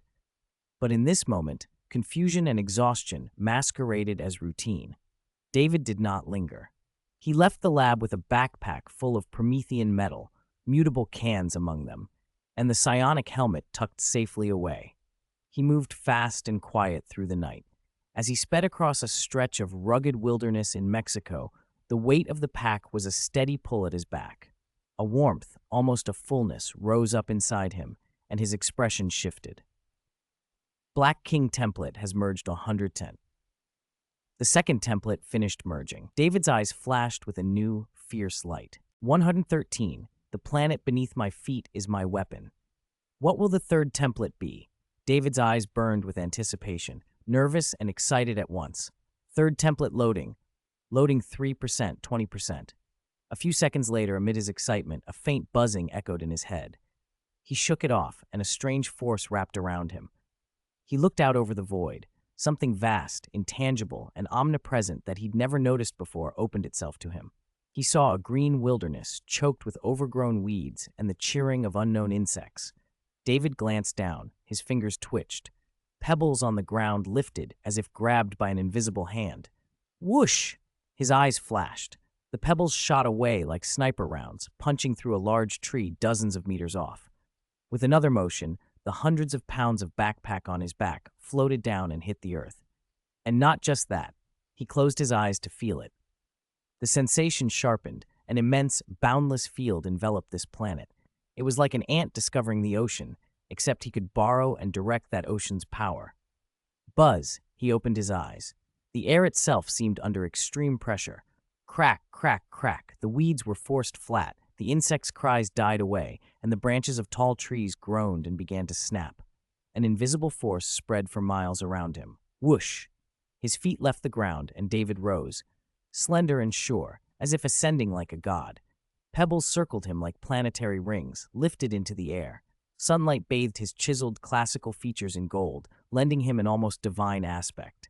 Between the clouds and sky, David, now able to fly, looked down at the now tiny wilderness below. A sense of grandeur and unbound freedom swelled in him, as if the world were his to roam. To fly freely like a bird has been mankind's dream since ancient times. And now he had done it. He had conquered the sky, escaped the slavery of gravity. More precisely, I'm manipulating gravity. Clenching his fist, he felt as if he gripped an invisible world, and a bright light flared in his eyes. The new template's power was already clear. Gravity, omnipresent across the planet, yet usually unnoticed. Graviton template loading complete, 30% fused. Graviton? David raised an eyebrow, searching his memory until a face came to him. Franklin Hall. He remembered. Graviton had been a physicist who gained control over gravity in a particle accelerator accident and later became one of the Avengers' greatest foes. Information about Graviton poured into his mind. He belonged to the same generation as Magneto in terms of power, undeniably formidable, perhaps even a touch stronger under normal conditions. He's beaten the Avengers multiple times, David thought. Once he even overwhelmed every major hero, Hulk, Thor, Scarlet Witch. His failures usually came from a fragile psyche. He'd collapse inward, or opponents would exploit that instability. A flaw of software dragging down hardware, something David did not share. He tested the power. A flick of his finger and the backpack on the ground floated to him. He pointed toward a mountain peak 800 or 900 meters high, several miles away. Me! Down below, an old shepherd wore a white hat and had a crucifix-wrapped hand. He was herding goats, cracking a whip. The goats leapt among rocks, grazing. Rumble. The ground trembled, stones tumbled, the mountain shuddered. An earthquake? The shepherd looked up in alarm. A second later, his jaw dropped. As if gripped by an invisible giant's hand, the mountain's summit ripped loose from its base and was pulled into the air, sheep bad and scattered. The shepherd stood rooted, eyes wide, muttering prayers as he watched the impossible. He rubbed his eyes. Nothing changed. The peak hovered dozens of meters above the ground. Is this real? Stunned, he fell to his knees and kept calling out to God. It took David barely more than 10 seconds to ease the gravitational field and settle the peak back into place. He looked at his palm, impressed with the result. Lifting a mountain, that was roughly the current limit of his control. Alone in his awe, he didn't notice the shepherd below interpreting the miracle as divine mischief. To reshape lunar craters like Graviton in the comics, or to casually hoist islands and cities into the sky, he'd need a much higher fusion rate. But even now, his strength had leapt. With a wave of his hand, he could uplift mountains, split the earth, alter terrain at will. Excitement showed plainly on his face as he compared abilities. Magneto and Graviton differed by a single character in name, but their powers invited comparison. Gravity is more versatile than magnetism. It affects everything, not just metal, and it's easier to apply. As for ultimate potential, electromagnetism is stronger than gravity among the universe's fundamental forces. David suspected an unreachable upper limit would be like having no limit at all. He considered extended uses of gravity, bending light to view distant things, perceiving across oceans through gravitational distortions, nullifying gravity on objects, creating fields to pull everything together, forming gravitational shields, triggering quakes, firing gravitational beams. There were countless extensions, some tied to universal gravitation he couldn't yet perform. But the basic truth remained. Within a gravitational range, he could manipulate almost everything like a god. The planet beneath my feet is my weapon. Bang, bang, bang. Sonic booms ruptured through the air, white, cloud-like shockwaves following in his wake. By manipulating and deflecting the planet's gravitational influence acting on him, David accelerated through the sky, piercing cloud after cloud. 10 times the speed of sound, 50, 100, 200. In seconds, he hit 200 times the speed of sound and approached his limit at about 260 times Mach. A gravitational bubble formed around him, protecting his clothing and body. He laughed, streaking across the heavens like a meteor. He thought of Atlantis and the deep sea where he intended to go. I used to worry about the inconvenience of moving under crushing deep-sea pressure. Every movement resisted by water, every attack weakened. But now, none of that matters. 114, the lost trident.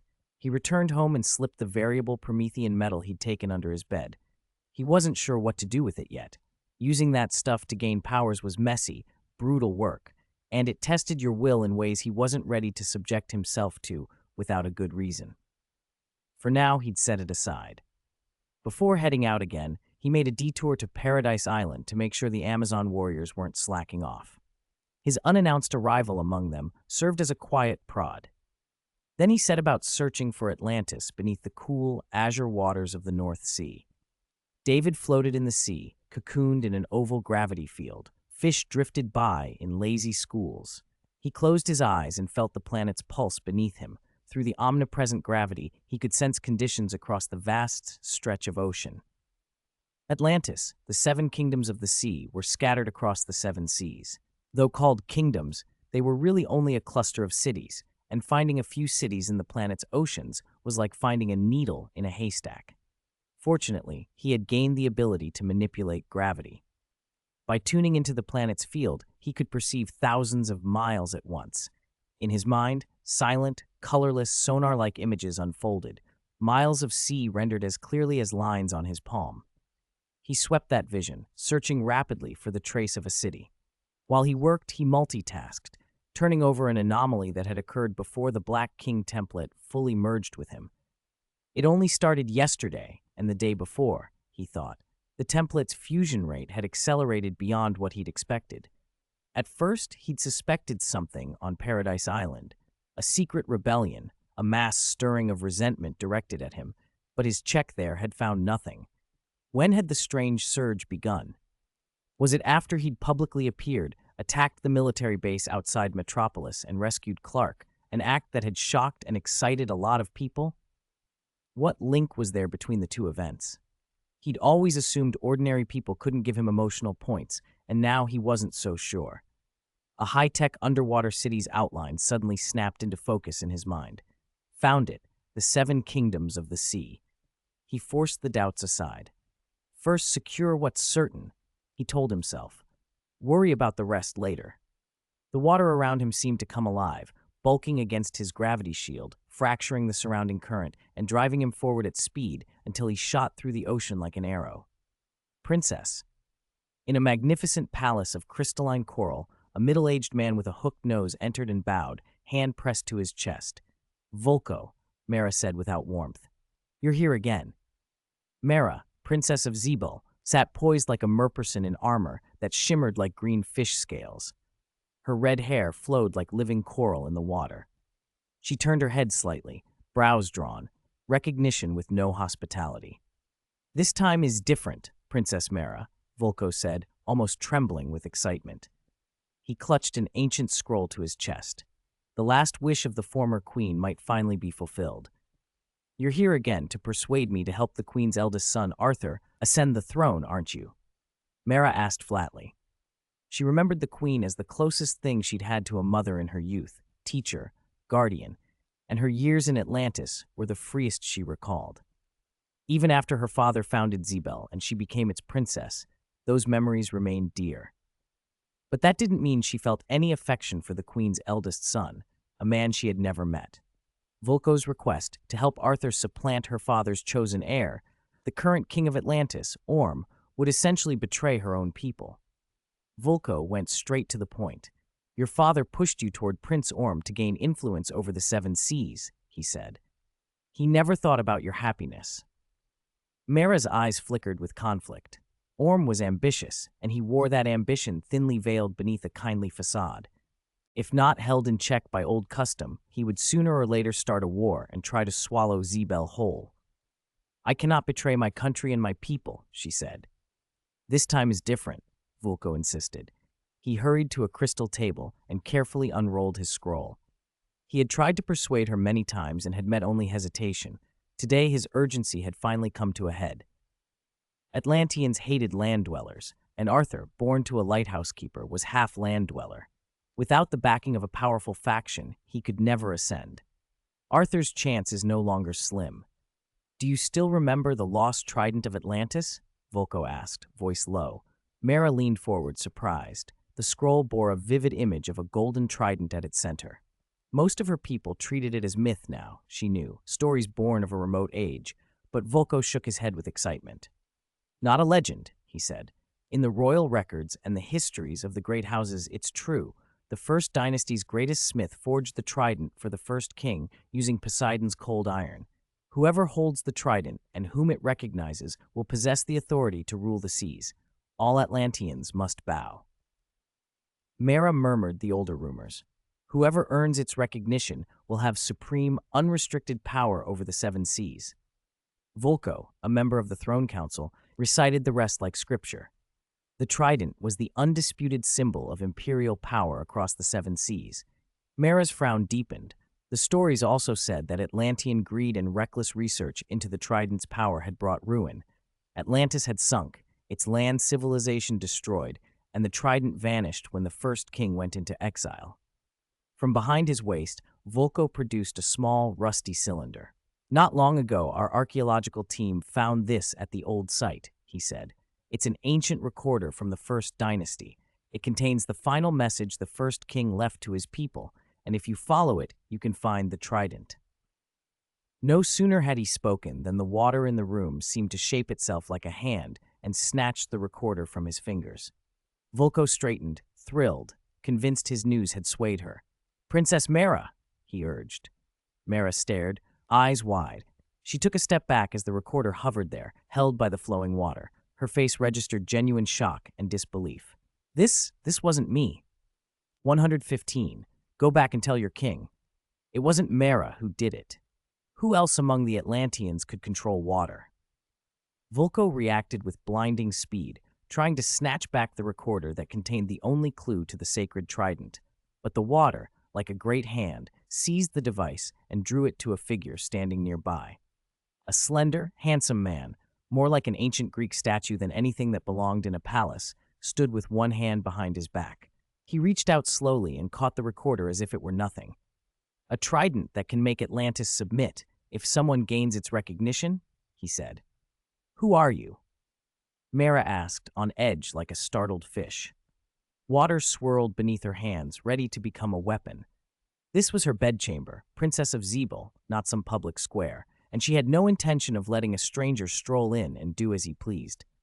Behind the intruder, a cluster of royal guards lay unconscious. No one had noticed when the water had felled them. "Give it back!" Volko roared and lunged. That recorder carried his last hope of honoring the late queen's wish. Volko was not of royal blood, but he had noble lineage and a body as powerful as a deep-sea torpedo. He pushed out a ripple of water and shot forward, intent on reclaiming the clue. David merely watched him. Gravity in the water tightened as if someone had turned a dial. Volko struck the floor with a bone-crushing impact. The stone spiderwebbed beneath him. His head was pinned to the ground. Even a finger would not obey. Gasping, trying to force the words out through the weight, he managed, "Who are you?" David gave no answer. The pressure rose. A coil of water lashed out at him. Seeing Volko, the man who had trained her, pressed flat and seeing the intruder's overwhelming power, Mara's chest clenched and she attacked with everything she had. She could shape water, change its density, make it hard as metal. Even the faintest current in her hands could cut steel and topple walls. But David raised a hand and her control vanished. The water dispersed like smoke. "Impossible," Mara breathed as she fell back, staring at her empty hands. Her control had been taken from her in an instant, as if she were a child trying to steal a toy from a giant. Another invisible field radiated outward. The weight pressed down again, forcing water into high-density waves. Mara's breath shortened. She was forced to her knees. Humiliation burned through her as she fought to stand and could not. "Don't struggle," David said. He toyed with the recorder for a moment, then crushed it between his fingers. The broken pieces drifted away in the sea. "No," Volko screamed. "What have you done? That was the only clue to finding the sacred trident." He tried to rise, but was helpless beneath the gravity. The last thread of hope for Arthur, son of the late queen, to claim the throne lay in that recorder. Now it was gone. Mara's red hair hung disordered as she watched him, baffled. If the intruder hadn't come to find the trident's clue, why else would he have appeared and destroyed them? David spoke evenly. "That recorder is useless to me. I already know where the trident is," he continued. "I just haven't needed it until now." The recorder had pointed to a lost kingdom, one of Atlantis's 7 underwater realms. Once a palace ruin in a dry desert, then a bottle that would point to Sicily, to an emperor's statue on an island, and finally to a trench near a clan of trench dwellers. The sacred trident lay there. To David, the recorder was expendable. He shattered it to stop anyone else from following the trail, while he did as he pleased. Volko's face went pale with shock. Who was this man? Was he telling the truth, that he already knew where the trident that could control the 7 kingdoms lay, and had simply left it because he did not need it? Mara, still forced to her knees, let out a cold, incredulous laugh. "You expect us to believe that?" David raised an eyebrow. A column of water, shaped like a hand, shot out and closed around Mara's throat. She was lifted to her feet as if she were nothing more than a puppet. "Let me go," she spat, smashing herself against the grip with every ounce of power she had. The hand was like high-density alloy, her power pushed against it like mud against iron. "Go back and tell Orm, I've taken his fiancée. Tell him to gather all the Atlanteans," David said, his voice flat. He looked down at Volko without a flicker of sympathy. "When I return, Atlantis will have a new king." Volko crawled, desperate. "Don't go. Release Princess Mara." Ignoring the pleading, David carried Mara by that water hand and flew out of the palace. The royal guards, hundreds of them, saw him and charged, spears lowered. David waved a hand. A gravitational pulse rolled out like a tide. Elite Atlantean warriors were slammed backwards, sent through walls and into the city beyond. He meant to rule Atlantis the way he had planned to rule Paradise Island, not as a tyrant who crushed life into dust, but as a power they would both obey and resent. Even the wisest king cannot be in their minds every day, he thought, but humiliated, oppressed subjects will always wish for the tyrant's death. He passed over the kingdom of Campbell, towering structures, jellyfish-like spires of light, undersea trains gliding in the distance. Warriors riding shark-like beasts surged forward, spears and rifles leveled. Wave after wave of gravitational energy pulsed from him. In the water, the ripples built into gigantic swells. The charging ranks were blown aside as if by an earthquake. The city trembled under the force. God of the sea above, is that Princess Mara? People cried, looking up in horror as a stranger carried their princess away like a god. No one could reach him. Mara, finally silent, stared up at the indifferent profile of the man who wore land clothes but commanded the ocean. The king of Zeeble, dignified and furious, sprang into pursuit, riding a giant seahorse. He saw the retreating figure and the scene of crushed guards. Vulko staggered out of Mara's palace, clutching his chest, blood and salt in his hair. "Vulko, what happened?" the king demanded, accusing at the sight of the elder in the ruined throne room. David did not slow down. Once he left the capital of Campbell, his speed increased suddenly. Even in a place where steel could be ruptured by pressure, he accelerated to an unimaginable pace, easily 10 times the speed of sound underwater. He glanced back once at the shrinking city. "I've shown a little of my power," he said to himself. "And I left some words.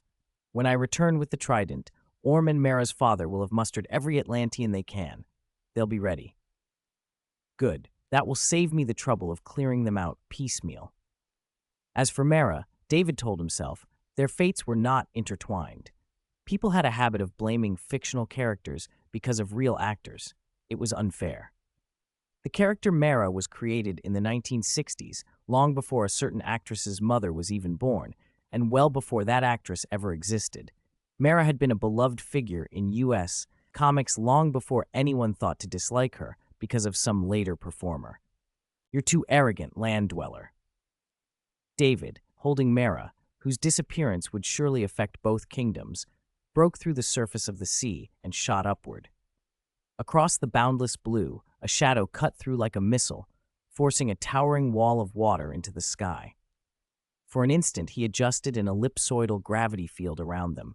The craft-like force field streaked forward like an intercontinental missile, accelerating all the while until it was well over 100 times the speed of sound, perhaps approaching 200. He glanced back at Mara as she struggled. The grip on her loosened, and she fell. She braced for a 1,000-meter plunge to the ocean below, but instead her body slammed against a solid barrier with a sickening thud. Dizzy, she tried to rise and banged her head against the same barrier. "Don't move. If you fall, I won't pick you up." David regarded her as if she'd said something foolish. The streamlined, torpedo-shaped force field made flying effortless, but there wasn't room for someone to stand up inside. Outside the field, the blue sky and white clouds blurred into a wild smear, as if colors were colliding and surging past. Mara stared in shock. Underwater, she could reach supersonic speeds and her reflexes far outmatched most land dwellers, yet she couldn't even make out the man's motion in the air. After what she'd seen when he grabbed her and left Zeeble, she was forced to reconsider just how powerful he might be. Her whole body stiffened as she looked up at him. He flew on, unflinching. Below her was only sky. For a moment she dared not move. If that force field failed, she would streak across the atmosphere at 100 times the speed of sound and smash into sea or land. No body would survive. An awkwardness settled over the two of them.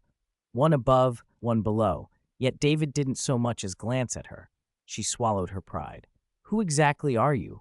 "I am the Princess of Zeeble, fiancée to the King of the Seven Seas. If you abduct me, land dweller, you could bring disaster to the whole world." "You keep calling me a land dweller," David said mildly.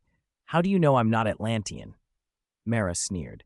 The old Atlanteans had once been a land civilization before being driven beneath the waves. Since then, many branches had evolved. Some, like the brine and the trench, mutated beyond recognition, crab or fish-like horrors. Others, the fishmen, were hybrids. The Atlanteans themselves, apart from being able to breathe underwater, looked no different from surface people. "Do you think I'm easy to fool?" She looked him over. Atlantean attire, beyond ceremonial armor or advanced combat suits, tended toward form-fitting wetsuit-like garments. David's clothes looked like beachwear, not Atlantean. The bigger giveaway, though, was behavior. Atlanteans live in water and love it the way the air-loving land dwellers love the sky, she said coldly. They don't resist contact with water, but you. David smiled, as if she had said the obvious. He'd always avoided getting wet himself, and he had no intention of changing that. So that's it. You heard me, she snapped. My disappearance could bring disaster to the surface. Orm has long resented the way land dwellers pollute the ocean. The seas he rules have become your dumping ground. He hates the land. My abduction could be the excuse he needs to declare war and conquer the world. That has nothing to do with me, David replied, voice flat. As for the so-called King of the Seven Seas, he won't hold that title for much longer. You're arrogant, land dweller. Mara's voice was full of scorn. Orm possesses the purest royal blood among Atlanteans. The royal family and ordinary Atlanteans are almost two different species. Atlanteans who dwell in crushing depths have bodies far stronger than surface folk. The royal line is said to be 10, even 100 times more powerful than commoners. David's chuckle was non-committal to her claims. On land, Aquaman's strength is inferior to Superman's and even to Wonder Woman's. In the sea, it's another matter. Wonder Woman wouldn't last long underwater. Aquatic power counts most in water.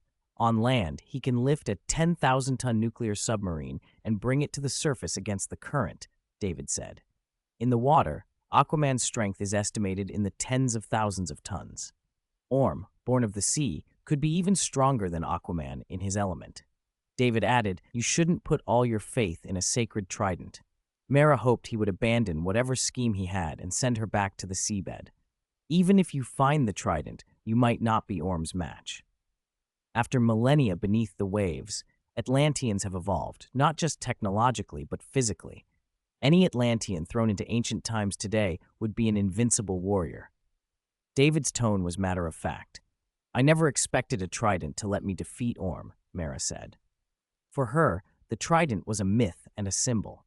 David wanted the trident for that very symbolism, legitimacy.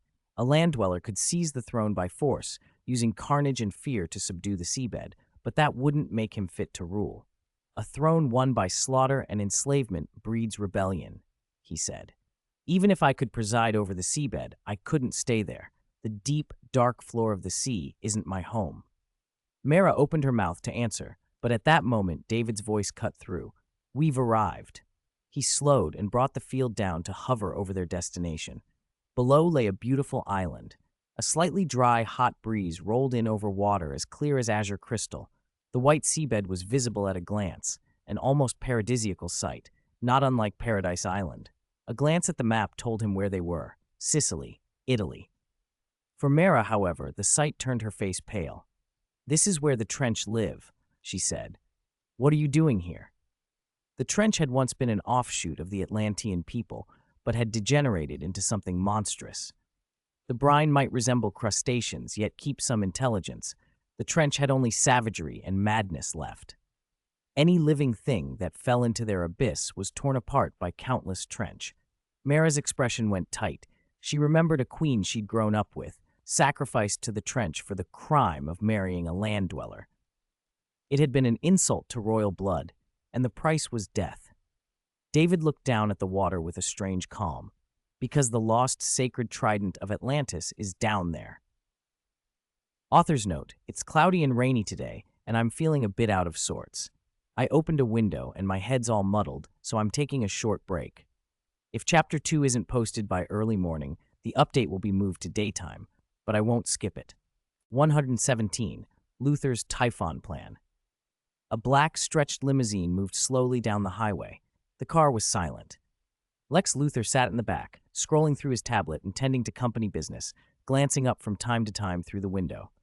Two armed bodyguards faced him, alert and expressionless. Then a blur of blue cut across the sky. A man descended and planted himself in front of the limousine like a statue. Clark Kent stood in the sunlight, arms folded, blocking the road. "It's Superman," one of the guards whispered. The driver slammed on the brakes. The two bodyguards snapped open the doors, using them for cover, and leveled their pistols at Clark. "Put your guns down," Clark said. Luthor's eyes darkened, but he lifted his hand and smiled, nonchalantly writing on his tablet and waving the command. He looked at Clark. If the famed Superman truly wanted to harm me, what good would those pistols do? He wouldn't harm an innocent person, Clark replied. Luthor had given no verbal orders during the drive. He'd communicated everything through his tablet. Still, he'd been intercepted on the way to his office. Luthor's smile hardened. A pity I'm not innocent, and this isn't a human. Clark's goodwill for Luthor had evaporated. He remembered how Luthor had once tricked him into being captured, treating thousands of lives like a game. His eyes flashed crimson, and in an instant, his heat vision struck the limousine. The front of the bionic body Luthor had been using smoldered and sagged. Rubber skin blistered and sloughed off, revealing steel bones and a tangle of wiring where a face had been. The two bodyguards watched, mouths open. When had their employer turned into a robot? After a test run at the military base in which one of Luthor's bionic bodies had been destroyed, Luthor had been cautious. He'd been controlling a humanoid shell remotely so he himself could stay hidden. But even the only walking metal frame in Metropolis hadn't withstood Superman. Clark stepped forward, then relaxed. "Gentlemen, don't be too rattled," he said lightly. "It's rare to find a bodyguard gig where you don't have to worry about your employer's safety." He let them laugh nervously at his joke, then vaulted away. In a few bounds he was gone, wings of motion sweeping him back toward the city. He landed on a tall building and resumed his silent watch over Metropolis. Under the golden sun, Clark lifted his face and focused on the light. For days, his vision had been impaired after the incident at the military base. Before, he had assumed his other powers could compensate for damaged sight. That had been a mistake. My brother was right, he thought.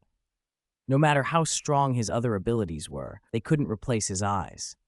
Fortunately, his sight had begun to return after only 2 days. He felt the change in his body as well. Since the day he'd blacked out from exhaustion, something in him had accelerated. Each day he grew stronger, his reflexes sharper. The Clark of this morning could beat the Clark of yesterday. Below ground, in a sunless fortress, Lex Luthor peeled off the helmet-like interface that had allowed him to operate the bionic body and set it on the console. His face was drawn. He had invented those bionic bodies as a precaution. If someone wanted to strike at his fortune, a metal double could take the risk. But the recent events had flipped his plan. Now his real self had to remain hidden in the underground while only remote shells walked the streets. And with one of those shells wrecked by Superman, the vulnerability of his setup was painfully obvious. Worse, his attempts to buy the materials he needed to manufacture Steel Warriors had been stonewalled. General Sam Lane had refused him outright and warned him off military secrets. Pulling a few strings in government and the military only led to the same wall. Many of the officials Luthor could reach didn't even have clearance to see the Steel Warrior project. The lab door hissed open. Luthor walked down to the 3rd sublevel, where a group of researchers waited. Dr. Jones, a gray-haired scientist whose tired face barely hid his excitement, stepped forward. "Sir, our latest experiment succeeded. We've completed the first test of modifying 3 meteorite-induced mutation abilities." Luthor peered through the thick, bulletproof glass. The subject took rifle fire. Bullets thunked off its skin. Its flesh shimmered and went quasi-invisible. A guard who had come in to test a weapon found his gun snatched from his hand by unseen force. Molten iron ran down the bench where the rifle had been. The subject's hand had radiated intense heat that distorted the air and liquefied the metal. "How is it, sir?" Dr. Jones asked, eyes bright. Luthor watched, expressionless. This result would have thrilled a war room general, one human who could take on an entire Special Forces squad. But Luthor frowned. "Not bad," he said, "but not nearly enough. I've put over $1 billion into the Typhon project," he told Dr. Jones. "I brought you top-level researchers and the best equipment. The goal was to create a perfect biological weapon, an organism with hundreds, even thousands of adaptive abilities that could handle any situation and defeat any enemy. And you've only managed to splice in 3 abilities?" "Sir," Dr. Jones protested, "modifying multiple mutation traits is a massive leap. From 0 to 1 is a breakthrough. 1 to 3 is monumental. This project is already 80% realized." Luthor waved him off. "I don't have time for 80%. Starting tomorrow, I join your team. We finish Typhon as fast as possible." He had named the program after the monstrous figure from Greek myth, Typhon, father of monsters, a many-headed titan who once threatened the gods. Luther wanted a weapon like that, a creature with innumerable abilities. He looked again at the test subject through the glass, a hard light in his eyes. The original plan had been to create something powerful for him to command. Now the plan had to change. Like Odin in Norse lore, who sacrificed an eye and hung himself from the world tree for wisdom, Luther considered the price he might have to pay. To move freely in the sun again, no longer forced to hide in the dark, he might have to alter himself, to undergo the very modifications he had been funding. He pressed his hands against the console and felt the resolve harden inside him. Whatever it took, he would finish Typhon. 118. Magical whirlpool under the sea. What? Where did you hear that? The lost sacred trident was down here.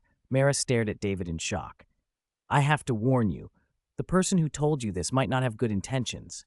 The trident, lost for ages and said to command the seven seas, had actually been hidden in the territory of one of Atlantis' tribes all along?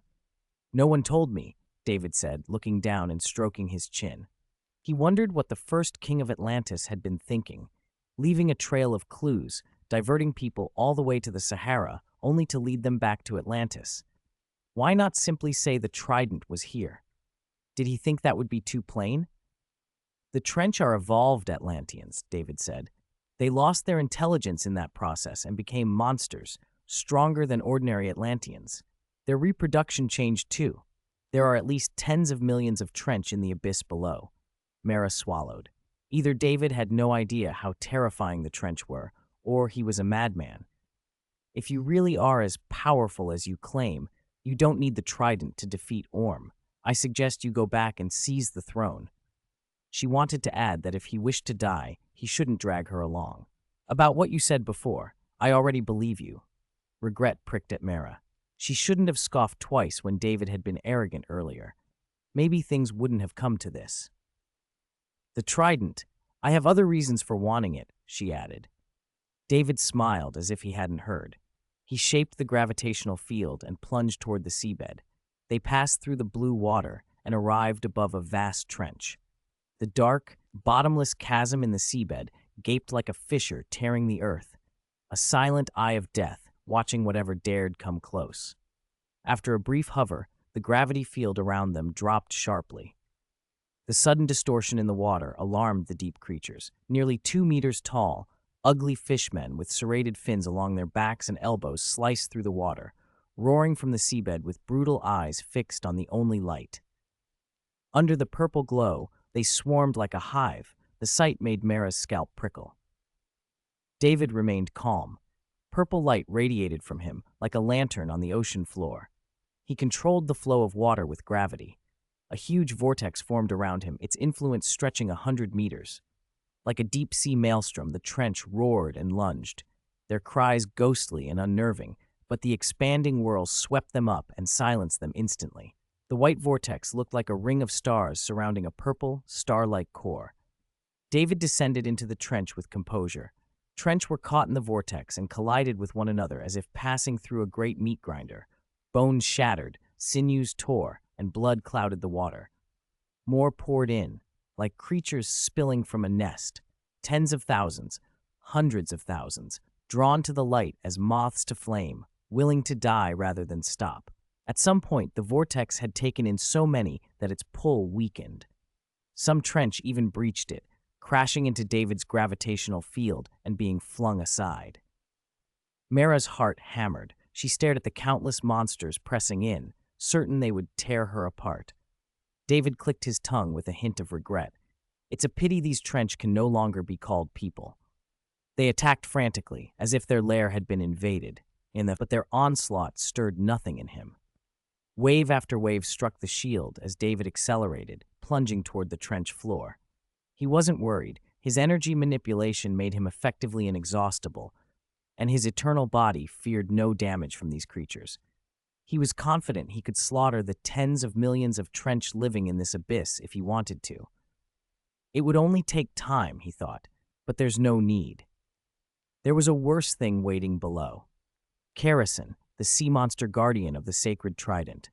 A 2-kilometer-long behemoth, a mountain of flesh and power with the strength to shatter mountains. David didn't have Aquaman's ability to speak to marine life, so he would have to do this the hard way. He tightened the gravitational field around them until it became a solid, supersonic steel sphere, plummeting downward. Everything living in its path was crushed. Amid millions of trench, it carved a bloody trail of death. Even creatures built to withstand the crushing pressure of the depths broke and splintered against him like so much foam. Mara's mind reeled. These monsters had bodies honed by the deep, yet before this man, they were nothing. Perhaps this land dweller truly is stronger than Orm, she whispered. In barely 10 seconds, David hadn't counted how many trench he'd destroyed. They reached the trench floor. At the bottom, a deep, mysterious blue light twisted into a tornado-like vortex. What is that? Mara gasped. I feel powerful magic, she added, awe and unease in her voice. You understand magic? David asked, raising an eyebrow. He sounded mildly surprised. Land dweller, he went on. In ancient times, Atlantis' development far outstripped anything you humans imagine. When other land dwellers still thought the world was flat, we had mastered boundless energy technology. We explored the world. There were few mysteries left to us. Magic was among them. Mara glanced back. The trench hesitated at the edge of the power and dared not approach. She let out a long breath and steadied herself. I know more about that than you do. What surprised David wasn't that Atlantis mixed high technology with magic. The DC canon had many origins for Atlantis, some involving alien contact, others attributing magic to the land itself or to artifacts like the Rock of Eternity. All those legends made magic in Atlantis unsurprising. What did surprise him was that Mara seemed to lack a true grasp of magic. She'd shown an innate talent with water, not the learned or disciplined practice of magic. That place is dangerous, he said. If we go in, we don't know what will happen. Mara's annoyance returned, but she kept silent, uneasy as she watched the magical vortex. What we find may well be another small world, she murmured. David's face was calm. He already knew the stakes. There's the sacred trident in there, and a sea monster the size of a mountain guarding it. 119. New king? Court death. Somewhere in the Atlantic Ocean, elite Atlantis warriors patrolled the ruins outside an abandoned deep-sea temple, mounted on monstrous, lobster-like beasts. Inside the temple, 7 giant statues, dozens of meters tall, met at their weapons, forming a ring of steel above rows of algae-slick thrones. King Nereus, what is so urgent that you summoned me here? Orm asked. He floated through the water with slow, deliberate grace. His golden hair and black armor caught the faint light, while every movement radiated authority. Tall and imposing, he carried an aura the ocean itself seemed reluctant to defy. A thin line of impatience knitted his brow. The place left a sour taste in his mouth. This was the old council chamber, where the king of Atlantis once held court before the sacred trident was lost, when the throne still commanded absolute obedience. Orm, who looked down on the monstrous races beyond Atlantis and Zebel, had agreed to this meeting only reluctantly. Nereus's face was grim, so dark the seawater seemed to cling to it. The two were to be bound by marriage, Orm to his daughter, but there was none of the warmth that might attend such an alliance. Both cared little for the ceremony. They cared only for what power the union could bring. An urgent and grave matter has occurred, Nereus said. My daughter has been abducted from the royal palace. Mara? Orm's anger erupted. The fury in his voice made the water around them tremble. Who dares to take my fiancée from the 7 seas? Orm had accepted the marriage to cement ties and to secure his family's control over the seas, but he had grown fond of Mara. She was the sea's own jewel, and everyone in the 7 seas knew she was promised to him. The thought of someone stealing her was unbearable.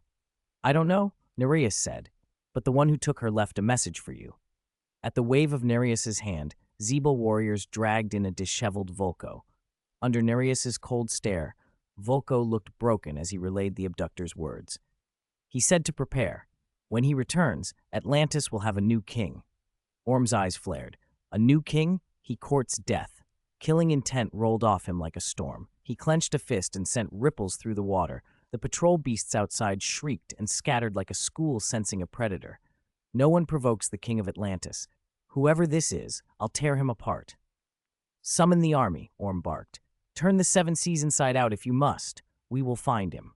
The commanders bowed and left in swift, obedient silence. Vulko, standing before them, looked pitiful.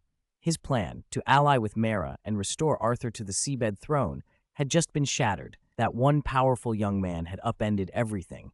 The currents of the ocean had shifted, and uncertainty spread through every channel. At the bottom of a deep-sea trench, a dazzling, inexplicable vortex of power swirled. Mera stared at it with horror.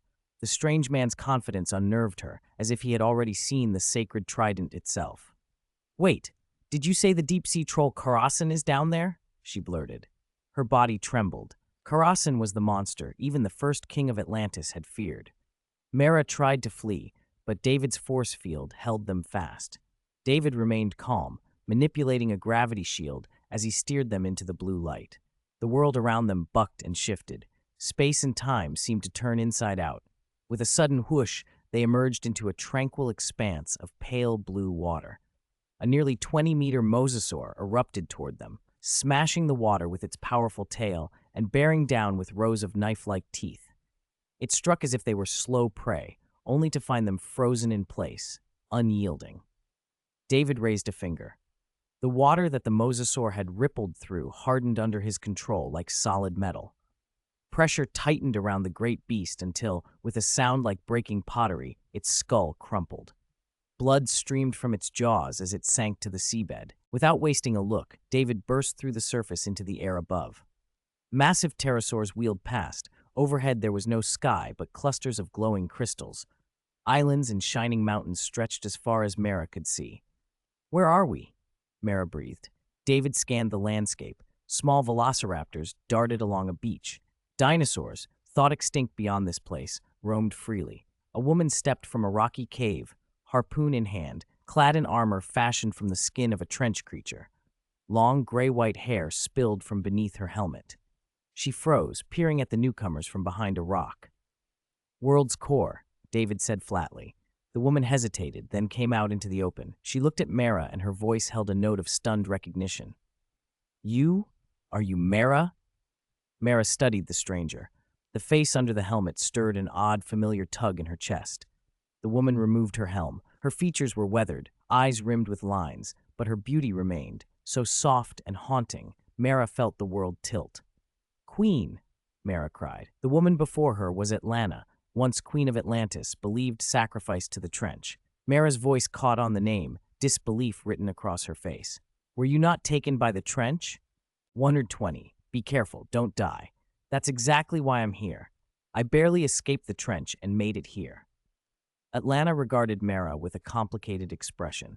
The little girl who had once been more mermaid than human had grown into a woman. She wondered how her two sons were faring. "You've been here alone for 20 years? Mera stared back incredulously. Why hadn't Atlanta left? The Atlanteans had long assumed their former queen was dead. They never expected her to be alive. It's harder to leave this world than to enter it. Atlanta shook her head. "Without the power of the trident, I cannot return to the surface." To come here, Mera had had to escape past millions of trench monsters. To leave, without the trident, felt impossible, a risk she would not willingly take. "How did you get here?" she asked, then added, "And who is he?" She was looking at David, standing nearby. Atlanta felt a pressure from him, like a small fish sensing the unease of a colossal predator. Ever since he had arrived, the small world where she'd lived for 2 decades seemed to shift.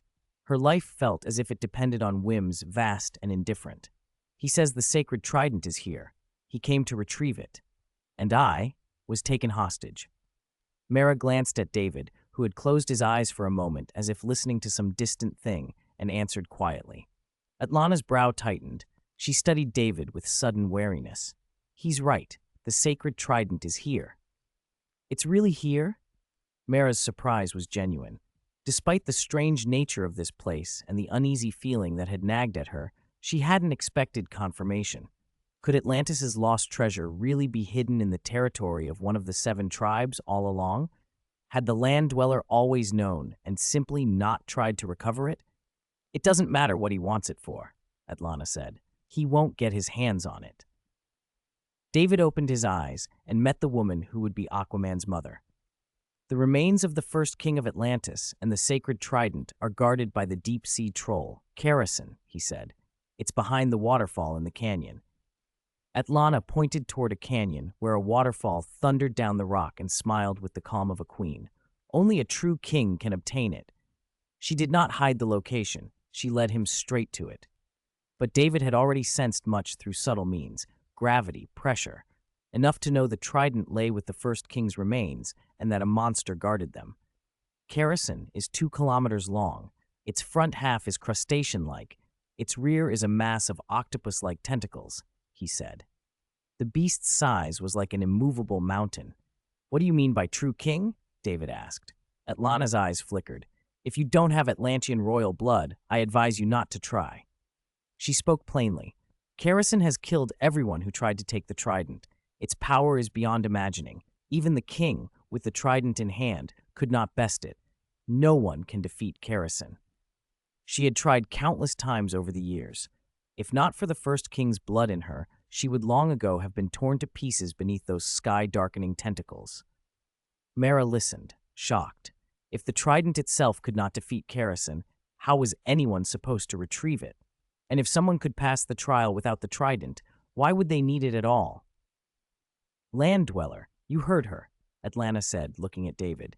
You'd best give up this ambition. Since I've come all this way, I'm not leaving empty-handed. David smiled. A deep-sea troll that no one can defeat, he murmured. I'd like to try. He stared at the curtain of water as if he could see through it, and then fell silent for a long moment. Mara mistook his hesitation for doubt and felt a tremor of fear. After all, that's Kerosene, she said under her breath. Kerosene was a living nightmare for Atlantean children, the subject of every cautionary tale, a monstrous thing of the deep that could sink an island with a single strike. Atlana frowned. The uneasy feeling she had carried all along turned sharper, like a coil tightening. Something immense had moved. There was a hum in the air. The pebbled ground trembled and bounced under their feet. Mara staggered back. Be careful, don't die later. You're still useful to me, David said to her with a half smile, and then he began to rise slowly into the sky. He had not brought Mara only to help unite Orm and the rulers of Zebel in gathering the Atlanteans. He had other considerations. Once he ruled Atlantis, he would not be able to stay underwater forever. He would need someone to tend to the day-to-day affairs of the kingdom. Orm was out of the question. Mara was a useful alternative, a high-ranking princess who might accept a cold political marriage for the good of her people. Perfect leverage for control. What? Mara blinked, not understanding his words, when the world around them suddenly convulsed. Atlana's pupils narrowed and her mind spun as she looked toward the canyon. The ground shook violently. The waterfall reversed, flowing upward into the sky. The canyon split as if torn apart by enormous, unseen hands. The whole island felt paper-thin, as though it might be ripped in two. A gigantic fissure rent the earth, revealing the deep sea that had slept beneath the island's floor. High above, a figure stood in the air like a god, as if tearing the world apart with a gesture. Below, in the deep, a colossal creature awoke. The sleeping giant opened its eyes, seawater churning around it as an immense, invisible force gripped and began to haul it toward the surface. A roar burst out that made the ocean boil. Kerosene thrashed, mountainous tentacles smashing the water, each blow throwing up tons of seawater and creating voids in the sea. But the force holding it was everywhere at once, impossible to shrug off. It was dragged up from the seabed, pushed through towering waves, and brought above the waterline. Kerosene! A shadow fell across the sky, blocking the sun. The island darkened as the exposed deep-sea troll roared and fought, struggling in the air as it was hauled forth. Atlana and Mara watched, mouths agape, as the unstoppable sight unfolded, and their eyes were drawn up to the figure in midair, wielding power that seemed to rend the world itself. My